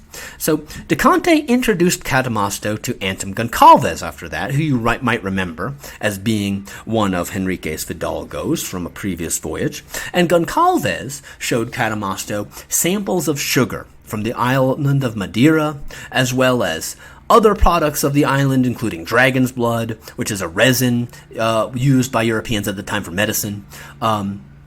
Now, Goncalves told Cadamosto that his lord had peopled newly discovered islands, which had previously been uninhabited, and he also stated to Cadamosto that these were nothing in comparison to other greater achievements made by Henrique and the conquistadors, who had navigated and sailed seas which had never before been sailed, and discovered the lands of many strange races where marvels abounded. Goncalves even claimed that those who had been in these parts of the world wrought great gain amongst these new peoples, turning one soldo into 6 or 10. Now, Cadamosto marveled greatly at the tales he heard from Goncalves, and apparently aroused in him a growing desire to go thither. And so he asked what conditions Henrique placed upon those who wished to travel to these lands. Goncalves told the Venetian that he might do so under one of 2 conditions. The first, that Cadamosto might himself fit out a caravel at his own expense and load her with merchandise. On his return, he would be obligated to pay Henrique by law and custom, a quarter of all he brought back, keeping the remainder for himself. Or, alternatively, Henrique would at his own expense equip a caravel for whomsoever wished to go if he provided the cargo. Then, on his return, all that had been brought back from those parts would be halved. If nothing were brought back, then Henrique would accrue the charges. Now, Goncalves further added that it was impossible for anyone to return without great gain, and further, that since Henrique knew that the Venetians were more skilled in the affairs of finding spices or valuable products than those of other nations, he would gladly receive Cadamosto and show him much favor. Now, this was more than enough incentive for Cadamosto to at least meet Henry, and when the Infant confirmed basically everything Goncalves had told him, and he thus made up his mind to take the trip. Now, giving the reasons that he was young, well fitted to sustain all hardships, desirous of seeing the world and things never been seen before by his nation, and also hoping to draw honor and profit. Now, the decision apparently greatly pleased the Lord Infante, who entertained Cadamosto suitably, and after many days the caravel was fitted out. And they set sail for the Isle of Madeira on the 22nd of March in 1455. Now, Cadamosto first arrived at Porto Sancto, the small sister island to Madeira, and tells us it was governed by Bartolomeo Polastareo, that is definitely wrong, a liege of Henrique, and also that the island produces corn, barley, abounds in cattle, wild pigs, and innumerable rabbits, which had been imported by the colonists. He also tells us how dragon's blood was collected. Quote, "The tree is agashed at the foot. The following year, at a certain time, these agashes exude the gum, which is boiled, clarified, and made into the gum. Into the blood." Unquote. The island also produced excellent honey and wax. Large fishing grounds surrounded the island, which had no harbor but a good anchorage, sheltered by all winds, save those from the east-southeast and south-southeast. From these winds, Cadamosto says, there is little security, but despite this, the anchorage is good. And see, that's the sort of exquisite detail that Cadamosto provides, which Zurara and most writers at the time don't. He simply has different goals. Zurara does. Zurara is promoting Henrique's goals, which were different than just strictly provide factual information. And excuse me, I guess there's if you're hearing some background noise, the landscaping is going on outside, but I don't have a lot of time to finish this, so I'm going to keep going. Cadamosto, I guess I have all the time in the world, but I'm going to finish this week. Cadamosto likewise describes Madeira, a word which means the Isle of Timber in Portuguese. In fact, Cadamosto reports that, quote, "Not a foot of ground was not entirely covered with great trees when the colonists had first arrived, but they found it was therefore necessary at first to set fire to them. And for a long while this fire swept fiercely over the island. So great was the first conflagration that Jaugon Calves Zarco, who was in charge of the colonization, was forced, with all the men, women, and children, to flee its fury, and take refuge in the sea, where they remained up to their necks in the water, and without the food or drink, for 2 days and 2 nights or thereabouts, to escape the destruction." Unquote. Now, oops. I just want to say that these colonists probably exaggerated that story a bit to Cadamosto, but still, what a bunch of dumbasses. At any rate, Cadamosto tells us there are 4 principal settlements at the time on Madeira: Machico, Santa Cruz, Funchal, and Camaro de Lobos, though other habitations existed, such that no fewer than 800 men lived on the island, which was in the circumference of about 140 miles. In sum, he stated it was a most fruitful and a well-stocked land, as mountainous as Sicily, yet very fertile. Every year they harvest 70,000 bushels of corn, sometimes more, sometimes less. The soil at first yielded a return of 60 and 70 for 1, but at the moment this has declined to 30 or 40 to 1, because the land is daily being exhausted. Since the land was so well watered, the Infante had many sugar canes planted to his great profit. They have produced sugar to the amount of 1,200 gallons, and in time they will produce many more, for this island by its warm and temperate air is most suitable for the cultivation. Many pure confections of the highest standard are made from this sugar." Unquote. Now, Cadamosto left the island of Madeira and continued onwards to the Canary Islands. He stopped there at Gomera and Faro. His descriptions of the Canaries are some of the oldest, besides those recorded by the monks of Bethencourt's expedition, of course, and those of Zurara. He tells us that of the 10 islands, 3 were deserted and 7 were inhabited, and that these produced great quantities of goat skins, large and of good quality, some tallow, and good cheese. But Cadamosto didn't stay in the Canaries long. He was anxious to return on his journey, though perhaps his anxiety was more a result that of the 4 islands which were ruled by Christians, the Christian in charge, one Diego de Herrera, was a subject of the King of Castile, not the King of Portugal, and he, I'm sure, might not necessarily have been too keen on Cadamosto and the Portuguese hanging around. Now, at any rate, from the Canaries, he then sailed to Cape Blanco. And he doesn't state specifically that he stopped at Arguim along the way, but Cadamosto does insert a description of the island and its trade with the interior. The Portuguese had built a fortified base sometime after 1445 at Arguim, and merchants now traded there under the license of Dom Henrique, who had been granted a monopoly on the African trade by his brother the king. Now, Cadamosto provides an early and fairly comprehensive account of how the trade operated in the area. "It is a desert the Berbers call a Sahara. It is a very great desert, which takes well-mounted men 50 or 60 days to cross. On all this coast, there are very large fisheries of a various and the most excellent large fish. There is a little water, and there are many shoals. Strong currents on the sea, on account of one which navigates only by day, have resulted in 2 ships already having been wrecked upon the banks." Now, the Mohammedans, Cadamosto reports, have many camels on which they carry brass and silver from Barbary to the land of the blacks. Thence they carry away the gold and the pepper which they bring hither. And that we should know that the Lord Infante of Portugal has leased this land of Arguim to Christians, so that no one can enter the bay to trade with the Arabs, save those who hold the license.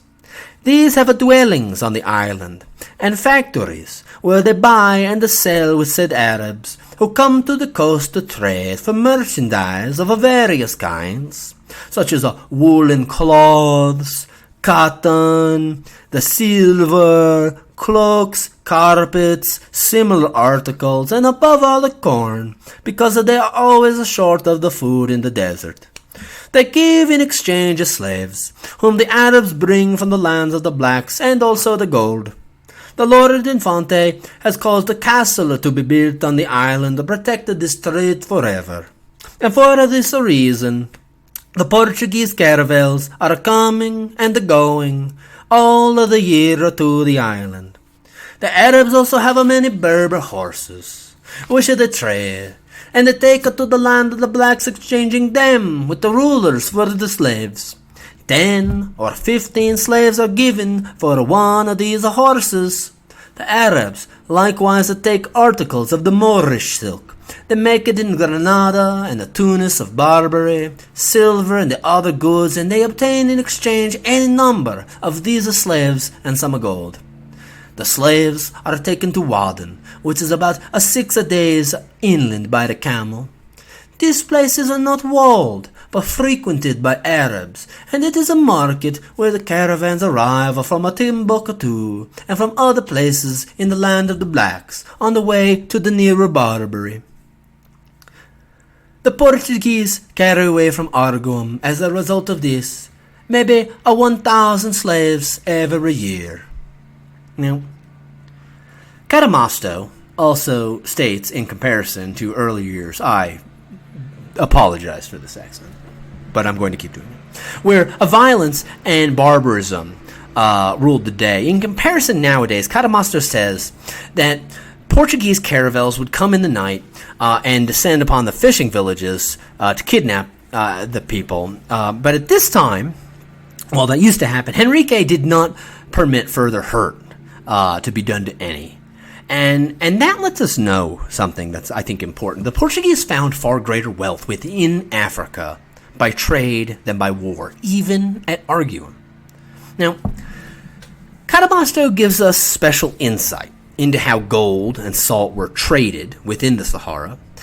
He tells us that 6 days' journey inland beyond Waden, there's a place called Taghaza, where a great quantity of rock salt is mined, and every year large caravans of camels belonging to the Arabs and the Azanage carry it to Timbuktu. Thence they go to Mali, the empire of the blacks, where so rapidly it is sold, within 8 days of their arrival it is all disposed of, and then with the gold they return to their homes. Now, from Cape Blanco, Cadamosto voyaged south to the mouth of the Senegal. Cadamosto, he noted the stark contrast between what lay north and what lay south of the Senegal, something that amazed many of the early Portuguese and other European mariners. Quote, "A very marvelous thing that is beyond the river. All men are very black, a big and a tall. Their bodies are well formed, and the whole country a green, full of trees and a fertile. While the men on this side of the desert, they are a brownish, small, lean, ill-nourished, and small of stature. The country is sterile and arid." Now, in fact, Cadamosto spent quite some time describing the Senegal region and people, though we got into most of that last episode. But with that said, he didn't stop there for long either. Instead, he continued onwards another 80 miles, sailing to the country ruled by an elected sovereign named Boudamel. Now, Cadamosto sometimes calls the country also Boudamel, and I am going to, as well as I quote from him here, and I'm not sure if it had a different name or not, and I'm also not sure if Boudamel is a title 100% or a name. At any rate, he was the elected sovereign of the country, and there Cadamosto made his caravel fast in order to do business. Now, he had with him some Spanish horses, which were in great demand in the country, not to mention many articles such as woolen cloth, Moorish silk, and other goods, and so he had made up his mind to try his fortune with this lord. Cadamosto caused his interpreter to announce his arrival with horses and goods. The lord of the country, being informed of this, took his own horse and rode down to the seashore, accompanied by 15 more horsemen and 150 footmen. Upon his arrival, Boudamel offered to Cadamosto to come ashore, that he would be treated with honor and esteem. As Cadamosto states, to have having heard of his reputation, he disembarked, and was entertained to a great feast, and gave the king his horses. Afterwards, Cadamosto traveled inland, as Boudamel desired, remaining 25 miles from shore for some days, and in return for the goods which Cadamosto was given, which he says had originally cost him about 300 ducats, he was promised 100 slaves. Boudamel gave Cadamosto a handsome young negress as well, 12 years of age, for the service of his chamber, which Cadamosto accepted, taking her back to the ship, something that I think to me and many of us modern readers is kind of disgusting. At any rate, Cadamosto accompanied Boudamel into the interior after being provided with horses. Once they arrived at their destination, Cadamosto was placed into the charge of Boudamel's nephew, Bisbaror, lord of the village at which they had arrived. He was taken into Bisbaror's home and remained there 4 weeks. Throughout the month of November, and during that time he stated that he frequently visited with Boudamel and saw much of the manner of life in these lands. He reported that similarly to the rulers at the mouth of the Senegal, Boudamel was not lord by virtue of treasure or money, but on account of ceremonies and the following of people. Still, he also thought Boudamel and other African lords received more obedience than European lords.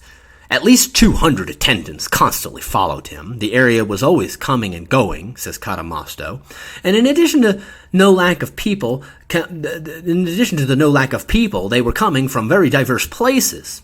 He also had 9 wives, each of whom had 5 or 6 female attendants, and whom Cadamosto notes Boudamel was also sleeping with the attendants, and apparently without injury to his wives. Now, Boudamel seems to have accomplished this through no lack of labor, mind you, and at one point cornered and demanded of Cadamosto to know the truth, whether he or any other Christians had magic which could give him the means by which he could satisfy many women. and for which he offered a great reward.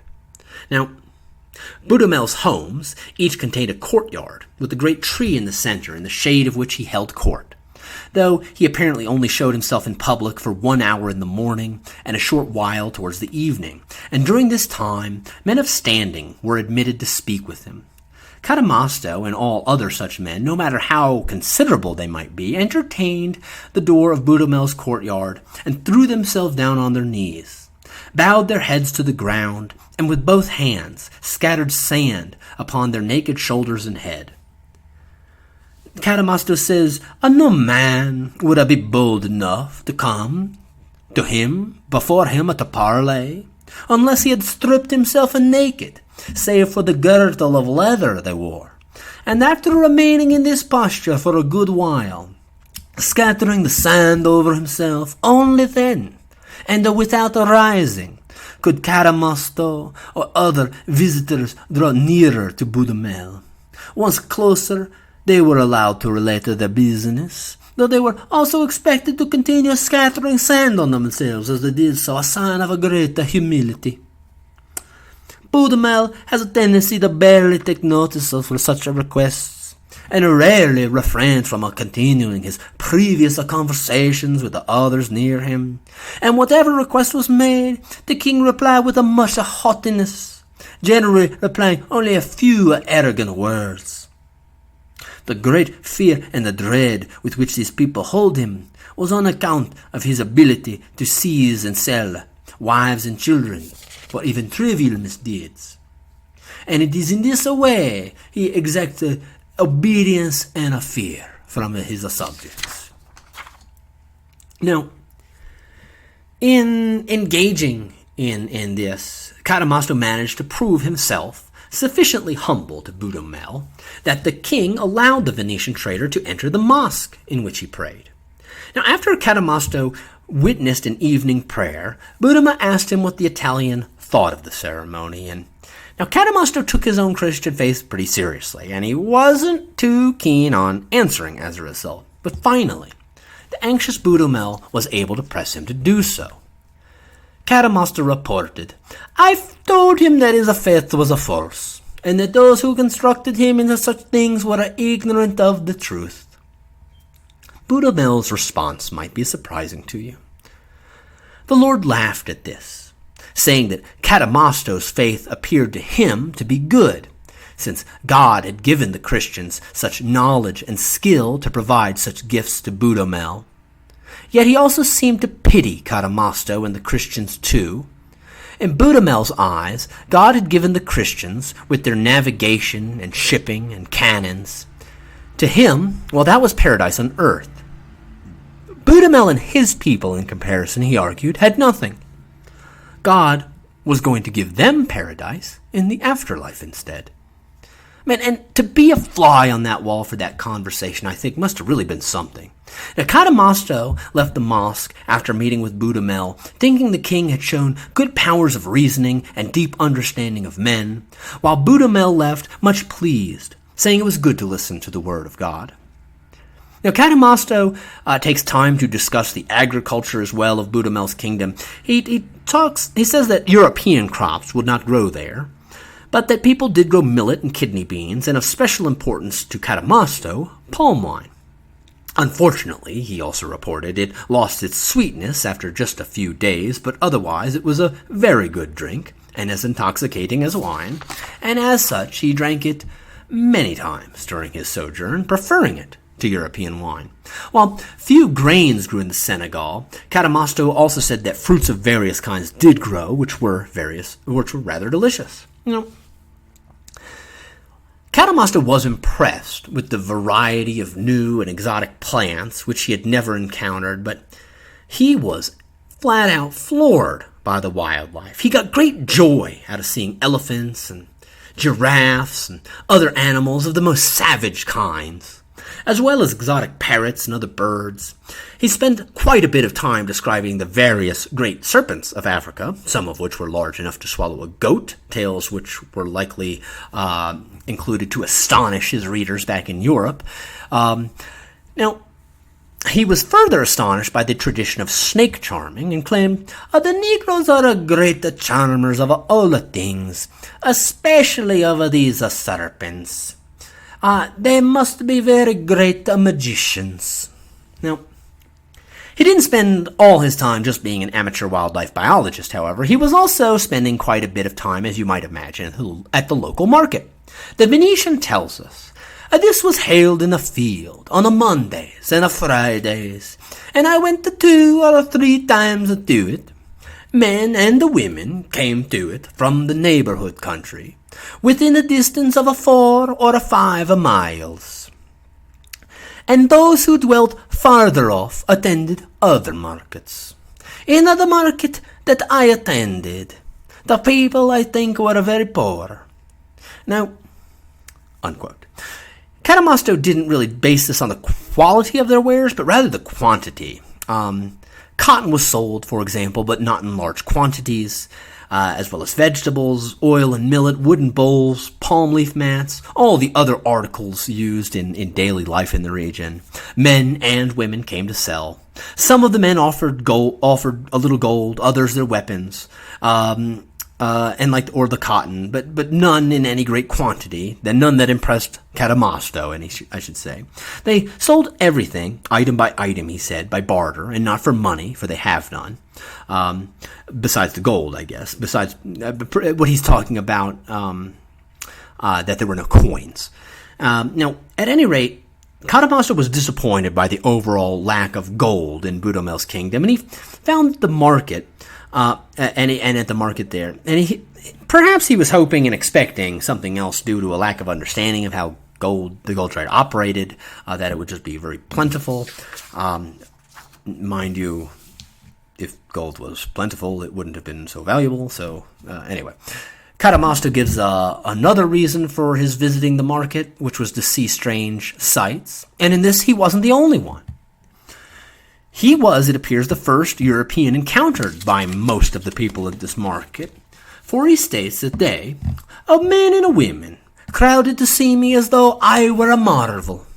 It seemed to be a new experience to them to see Christians, whom they had not previously seen. They marveled no less at my clothing than at my white skin.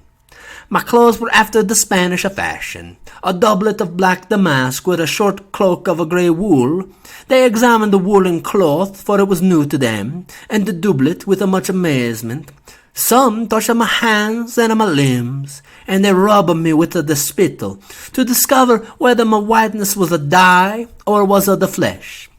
And when they found it was of the flesh, they were astounded. Now, likewise, the Africans marveled greatly at some of the possessions of the Europeans, particularly the crossbows, and above all, the mortars. Cadamosto gave a demonstration, firing some who came onto his ship, the noise of which, he tells us, frightened them exceedingly. Now, Cadamosto really must have felt like he had a really big swinging dick right then, I think, because I told them that a mortar would slay more than 100 men at a one shot, at which they were astonished, saying it was an invention of the devils. The ship also itself left the African visitors struck with admiration, the mast, sails, rigging, and anchors. Cadamosto reported that the Africans thought that the Portuguese must be great wizards, almost equal to the devil. And this appears to them, Cadamosto said, because they did not understand the art of navigation. Neither had they seen the musical pipes which the Portuguese sailors carried and played, and they were also not familiar with candles, a process which Cadamosto showed them, again astonishing the African visitors. And this process is what historians call disenclavement, and that's what happens when societies who previously existed on the periphery of these of the global markets just suddenly get connected into these gigantic trade routes that are already connecting most of Eurasia and North Africa, and were suddenly connected by these European ships. And what's equally interesting to me is that this process is going both ways. I mean, Cadamosto, like we said earlier, is equally convinced that the Africans are great sorcerers as well, charming their snakes and whatnot. Now, Cadamosto had dispatched his business at that point, or shortly afterwards, and having acquired a certain number of slaves, he said, he decided to continue beyond Cape Verde, where he desired to discover new lands and to make good on a venture. And he had also learned of another place where he might trade, a place called Gambia, not far beyond this first kingdom of Senegal, where the Negroes who had been carried off to Spain, or rather to Portugal, said that there was gold in large quantities.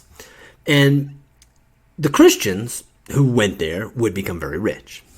Now Cadamosto, moved by the desire to find this gold and to see further novelties, finished his business with Boudamel and returned to the caravel, and at once set off to leave the coast. But then he saw two vessels, which, having sighted each other, drew near. They knew they had to be Christians. One of the ships belonged to a Genoan, Antonio Usadamare, the other to certain squires of the Infante, says Cadamosto, and they, too, were sailing on a voyage of trade and discovery, seeking to go beyond Cape Verde, and so Cadamosto joined them, and together they set the course, maintaining a southerly direction, always within sight of land. Now, they sighted the Cape the next day, and aided by favorable winds, they traveled, Cadamosto tells us, about 40 miles in one day from their place of having met. Now, Cadamosto thought that the Verde Islands were very beautiful. He saw many dwellings of peasants close to the sea who belonged to what he says the kingdom of Senegal. Now, Cadamosto sometimes is a little bit vague. He says the kingdom of Senegal a lot. But I think it's safe to say that what he means is that the people who lived there were Jolofs, probably. And at any rate, Cadamosto needed water, and they couldn't find any. So they didn't stay very long, but they did catch a great number of fish in that time and continued to sail. And beyond Cape Verde, they reached an inland gulf called Gory Bay, a beautiful place, Cadamosto says, filled with rivers and streams. In fact, he had never seen a more beautiful coast, he reports. Now, the people living here were of two different ethnic groups, the Barbacenes and the Serer peoples. Neither of these people were subject to the king of Senegal, Cadamosto says. And because of frequent wars with that king, they could be quite dangerous to encounter due to the distrust of outsiders as a result of having been roughly handled in the past. Now, Cadamosto doesn't really have much good to say about them. And I don't think he attempted to make direct contact, saying that their country was closely wooded, full of lakes and streams, from which they derived great security, because it is impossible to penetrate the narrow tracks.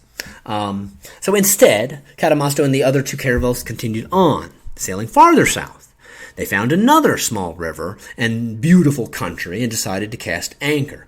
Now, this is the estuary of the Solom and Jumbas rivers, and after casting anchor, Cadamosto and the other two captains drew lots to see who would send ashore his interpreter. For all three had interpreters aboard from Portugal, who had originally been sold by the lords of the Senegal to the first Portuguese to discover the land.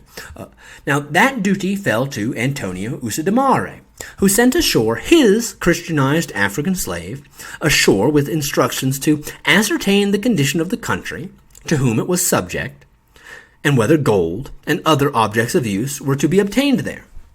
Now, when he had landed, and the boat had withdrawn a short distance, he suddenly encountered a great number of Negroes who observed the ships, approached, and had lain in wait with bows and arrows and other weapons to accost any who might land. They conversed for a short while, and Cadamosto didn't know what was said between the two parties, but after that, the Africans began furiously to strike at the interpreter with their short Moorish swords, and quickly put him to death, those in the boat being unable to succor him. Cadamosto learning this later, I was stupefied, realizing they must be a very cruel men to do such a thing, and they might reasonably be expected to treat me a much worse. Now, on this account, Cadamosto and the others set sail, headed further south, and within sight of the shore the whole time until they finally reached their ultimate destination, the estuaries of the river Gambia. Now, Once arriving, Cadamosto and the others sent the smallest of the 3 caravels ahead, well manned by men from all 3 vessels, and with orders that as the caravel was small and drew little water, they were to advance as far as possible to discover if sufficient depth of water existed for the other 2 caravels. Now, after some time, the caravel returned to the mouth of the river, and it was then decided to send it farther upstream, along with the boat from Cadamosto's ship, armed and company to join them. The instructions would, if they were to be attacked, they would return at once to the ship without attempting to fight back if they were assailed anyway. Now, Cadamosto was adamant that he was there to trade in the country peacefully and with the approval of the Africans, a feat accomplished much more easily with tact than with force, obviously. Now, Cadamosto and his crew continued in this fashion to make their way about 2 miles up the river. Now, at that point, the Fidalgos spotted 3 canoes following them, and the Portuguese grabbed their oars, fearful of any attack since the bowmen there used poison arrows, and returned to the boats of the ships. Now, but despite the rapid obedience, Cadamosto tells us, that which the Portuguese did this, they did not return so rapidly, but that the canoes were close behind, within a bowshot of them, for they are very swift. But the Africans did not attack. Instead, they slowed and approached no nearer as the Portuguese arrived at their ships, and this was a tense stalemate. Cadamosto tells us that these might have been canoes, but these are not the sort of small vessels that he'd seen earlier for fishing that we've described. Each of these 3 vessels had 25 or 30 men, and they remained for a while gazing upon a thing neither they nor their fathers had ever seen before. That is, the ships and the white men. But they showed no wish to parley, despite all that was said to them, and the day passed without a further incident. Now, you might think that Cadamosto and the others would have taken this as a warning to, not continue sailing back up the river the very next day, because that's some kind of freaky shit, which was essentially the Gambia Marine Corps staring you down. But if you think that, then you're not really a very good conquistador. Mas allá, my friends. More over there. Cadamosto and his friends, they just sailed about 4 miles the very next day right up the river, and suddenly they perceived several canoes coming up as fast as they were able. Now the Portuguese turned upon them, and being dubious of their poison arrows, stood to arms at their stations. Cadamosto bared downstreams. Being in the lead ship, they split the canoes into 2 sections, thrusting his caravel into the midst of them. He counted 17 of the size of considerable boats. Their crews lay gazing upon a marvel at the ship. Cadamosto estimated there might be as 150, all clothed in white cotton shirts, some with small white caps, he tells us, like the German style, except that on each side they had a white wing with a feather in the middle of the cap, as though to distinguish the fighting men. At the prow of each canoe, with a round shield, stood one Negro with a shield of leather on his arm. They made no movement towards Cadamosto or his men, or the Portuguese to the Africans. Then, as they perceived the other 2 vessels coming behind, they advanced towards these ships. Upon reaching them, without any other salute, they all threw down their oars and began to shoot off their arrows. Cadamosto and the Europeans also had a surprise, and seeing the attack, at once discharged 4 bombards. Hearing these, amazed and confounded by the roar, they threw down their bows, some gazing here, some there, and stood in astonishment at the sight of the shots falling into the river about them. Unfortunately for Cadamosto, his mortars did not kill anywhere near the 100 men per shot as he had claimed earlier on the Senegal River, and after watching thus for a considerable while, the Africans overcame their fear and began afresh to shoot with much ardor, approaching to within a stone's throw of the ships. The sailors began to discharge their crossbows at them, the first bolt of which hit one man in the chest, and immediately he fell dead. His companions examined this bolt closely after pulling it from him, but they did not restrain themselves from continuing the attack on the ships. Cadamosto states that many of them were wounded, but by the grace of God, many of the Africans were wounded, but by the grace of God, not one of the Christians was hit. And then so the Africans changed tactics. They began concentrating their fire on the small caravel. Cadamosto tells us a fight was waged while he made his way towards the smaller ship, and it wasn't until all three ships were able to be lashed together by chains amidst a discharge of bombards and crossbows that enabled them to escape. And the Africans drew off the attack. Now, with all that said, this is probably not the most tactful way to start a trading relation, to be honest. And I swear to God, he might realize he's being funny here. But after describing all of this, Cadamosto's immediate next words are the following. We then attempted to parley with the Negroes. Now, he's not joking either. He was very interested in trading. After much gesticulating and shouting by our interpreters, one of the canoes returned within a bow shot. And me and the interpreters, we did our best to persuade the Africans that we have come in peace. We were traders of merchandise and had a peaceful and friendly relations with the Negroes of the Kingdom of the Senegal. And we wish it to be on similar terms with you. The men of Gambia replied, though, that they had news of their coming and of their trade with the Negroes of Senegal. They said the Christians were bad men who ate human flesh and that they bought Negroes to eat them. They did not want friendship on any terms, but would slaughter the Christians and intended to take their fancy crossbows and bombards to their lord as a gift. This was the country of Gambia. Cadamosto states that at that moment the wind freshened, and, realizing the ill will they bore, quickly sailed away, ending the engagement.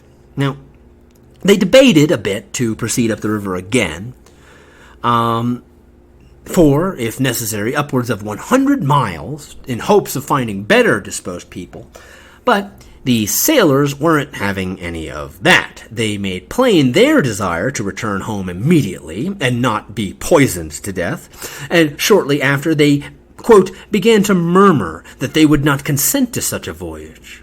Cadamosto realized that to continue was to risk mutiny, and so, on account of his, quote, pig-headed and obstinate, unquote, sailors, probably good they didn't hear him call him that, they made their way back to Portugal.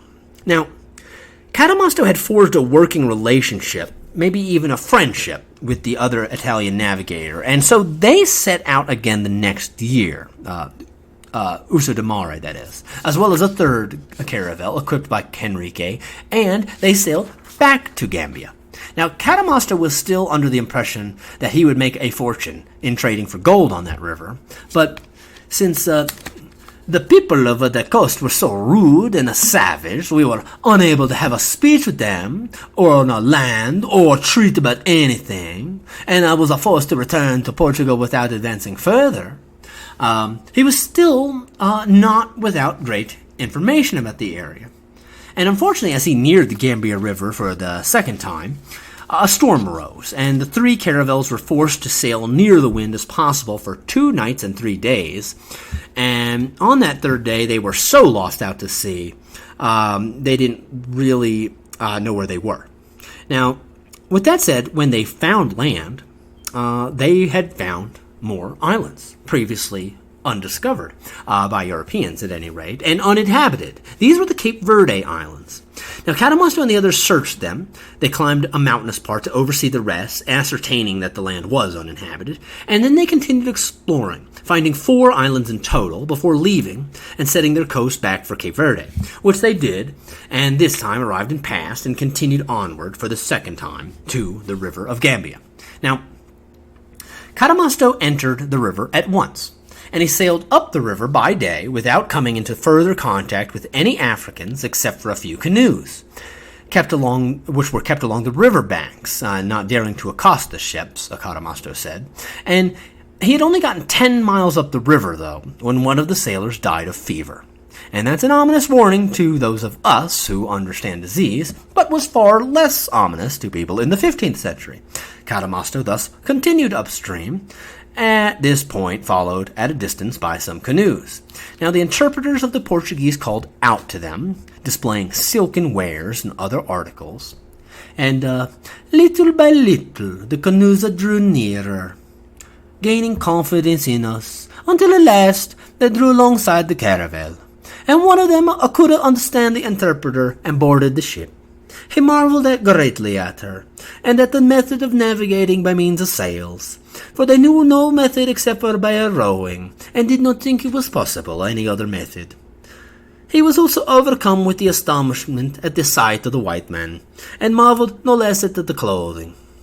Now, Cadamosto gave him many gifts, which pleased him exceedingly, and that is how he learned that the land was called Gambia, and that the principal lord of the land was named Pharaoh Sangoli, who dwelt 9 or 10 days' journey from the river. He was a subject of the Emperor of Mali. But nevertheless, Cadamosto learned that there were still many lesser lords who dwelt nearer to the river, some on one bank, some on another. And the man offered to bring Cadamosto to one of them, named Batamansa. Now, to Cadamosto, this obviously seemed quite acceptable, and so they sailed up the river until they reached the home of Batamansa, which, according to Cadamosto's estimate, was about 60 miles from the mouth of the river. Now, once they arrived, Cadamosto sent an interpreter into the presence of Batamansa with a present of Moor's silk in the form of a surcoat, quite fine, and made in the land of the Moors, and with instructions that they had come by command of the King of Christian Portugal to establish friendship with him, and to inform him that if he had need of the products of our country, that our king would send to him each year, and many other messages. An alliance was secured, Cadamosto tells us, and after that meeting they had not only secured his friendship, but we had bartered many articles, for which we received in exchange negro slaves and a certain quantity of gold, but not as much on account of the respect of what I had anticipated. Well, you can't win 'em all, as my grandfather used to say. Now, Cadamosto remained there for about 15 days. And in this time, many Africans came to the ships, some to gaze upon a sight so strange to them, others to sell some trifle of theirs, or little rings of gold.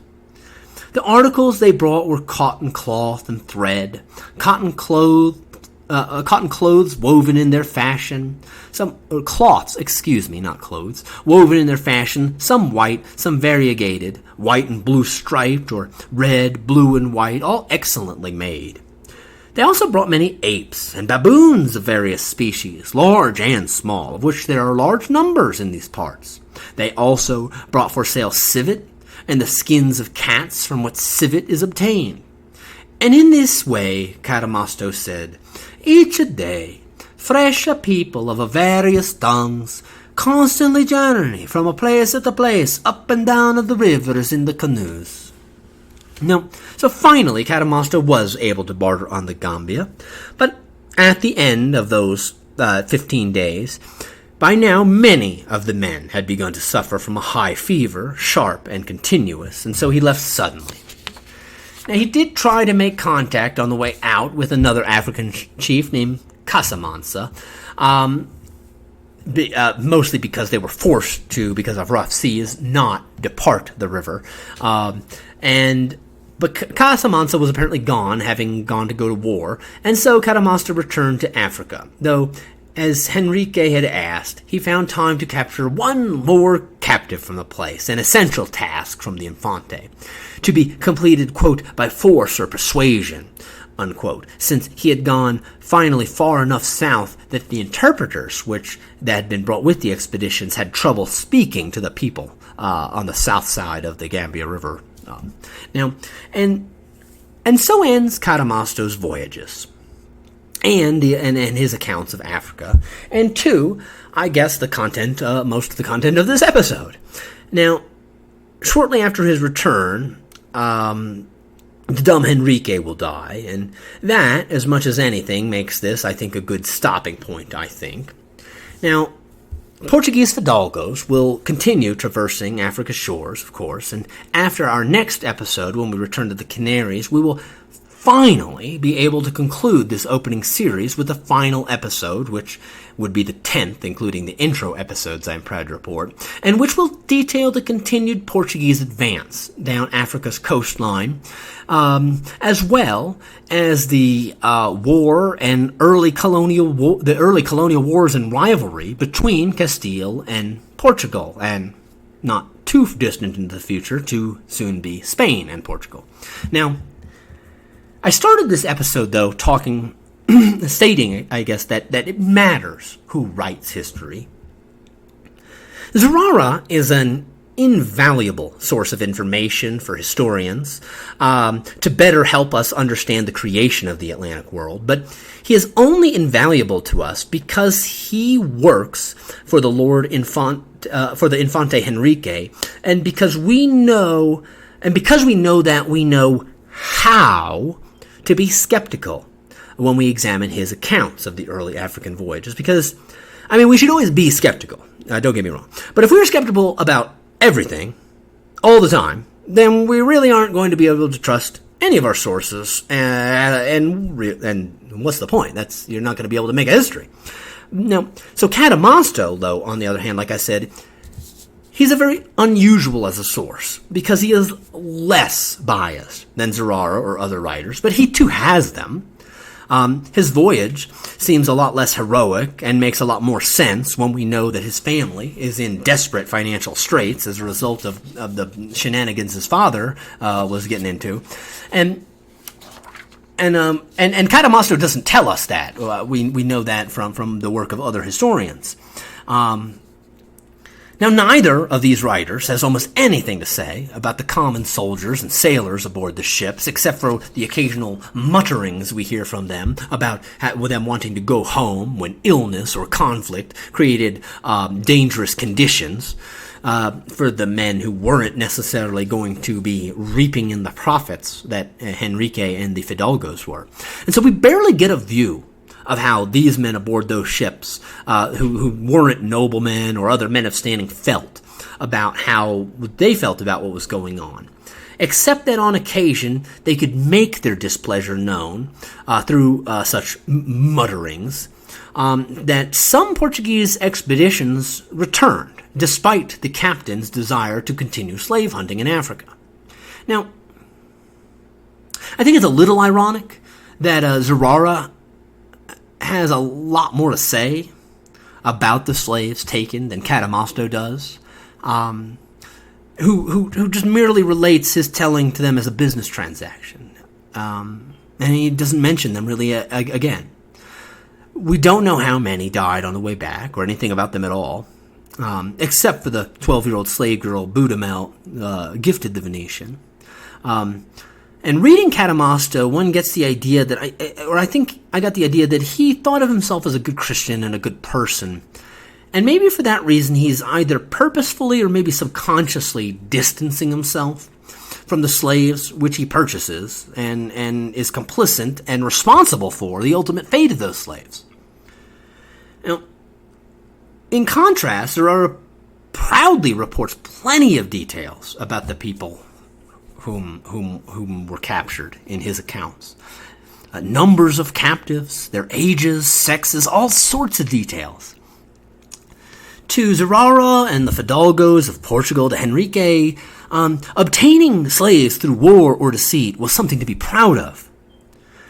Zurara never fails to mention slaves who were well treated and becomes Christians in addition. And of course he wouldn't fail to mention he's trying to make Henrique a saint. And how can't you just see it? Saint Henrique, the patron saint of mobsters, bandits, and slave takers. Now, at any rate, thinking of all this makes me realize, I guess, a little bit. I guess I'm inserting myself a little bit in by broadcasting this podcast into the historiography of the Atlantic world, and I think that's a good thing. Maybe it isn't, because I love doing it. And I work hard to improve as both a historian and as a storyteller. And I said once or twice before, but this project is purposefully a working man's history. I quit being a park ranger to teach. And then I quit teaching to do this. And this doesn't exactly pay the bill, so I work as a delivery driver, and it works out great because it gives me the flexibility to research and to write. But I kind of appreciate this for a different reason, too. A bittersweet reason, I suppose, and that's that it's kept me grounded. Maybe even a little angry at work sometimes. And I hope that comes out in the episodes on occasion. Well, not angry at you, but because the uncertainty and the alienation and the struggle of a minimum wage job in America is a way for us, in a way, to connect with people from the past who were most often not given voices, enslaved peoples, the working poor, the quote-unquote downtrodden. So because of that, hopefully, in 20 or 30 years from now, this will help me kind of semi-retire. I'll still be producing episodes, of course. But, and I find there are pros and cons to this approach. And it would be a lot easier for me to do this with the direction from wiser and more experienced historians than I. Maybe one day I might go to grad school and try and seek that. But also, and beyond that, because I don't do that, though, the podcast is never going to be as polished or as well edited as it probably could be if it was if I was a more accomplished historian or writer, and I could do that with training. But in and of itself, I don't think that's a bad thing, just a different thing. I mean, if nothing else, hopefully this will better encapsulate a point of view from the world as seen from the bottom than most traditional historians have done. From where I'm standing, I despise the conquistadors, and I'm sure, that plenty of decent people existed in Spain and Portugal in the 15th century. It's just that none of them were going to Africa, and then certainly not looking for slaves. And it doesn't mean, though, that there's nothing worth admiring in them. Mas allá, like I say, that's a Spanish slang phrase used by the conquistadors. Literally, it meant more over there. And figuratively, though, it means something a little bit more than that. It meant keep going. Never give up. Never surrender. You can do this. You can really see the spirit of never giving up in a lot of the Fidalgos discussed by Zurara. I mean, nobody's perfect, and nobody's perfectly rotten, though. So I just think you should keep that in mind. Wherever you are, whatever you are journeying towards, I hope you never surrender.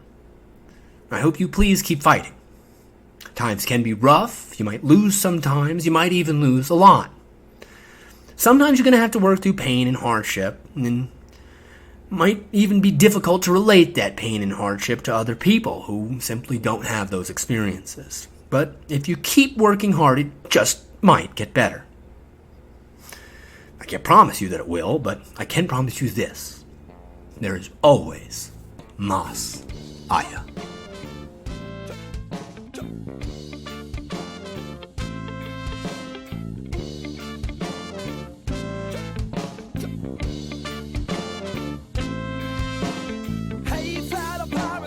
Listen what I say.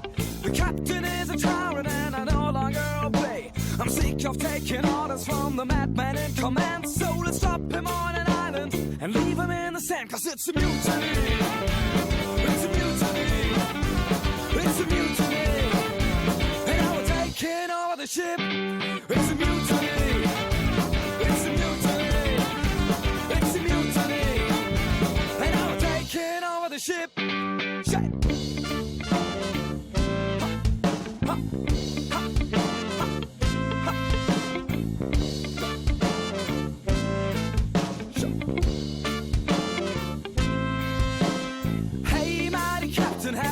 What's happening here? You're no longer in control, and we're drinking up your beer. This is now a democratic, egalitarian pirate ship. So enjoy your trip, cause it's a mutiny. It's a mutiny. This is a mutiny. And now we're taking over the ship. It's a mutiny. It's a mutiny. It's a mutiny. And now we're taking over the ship.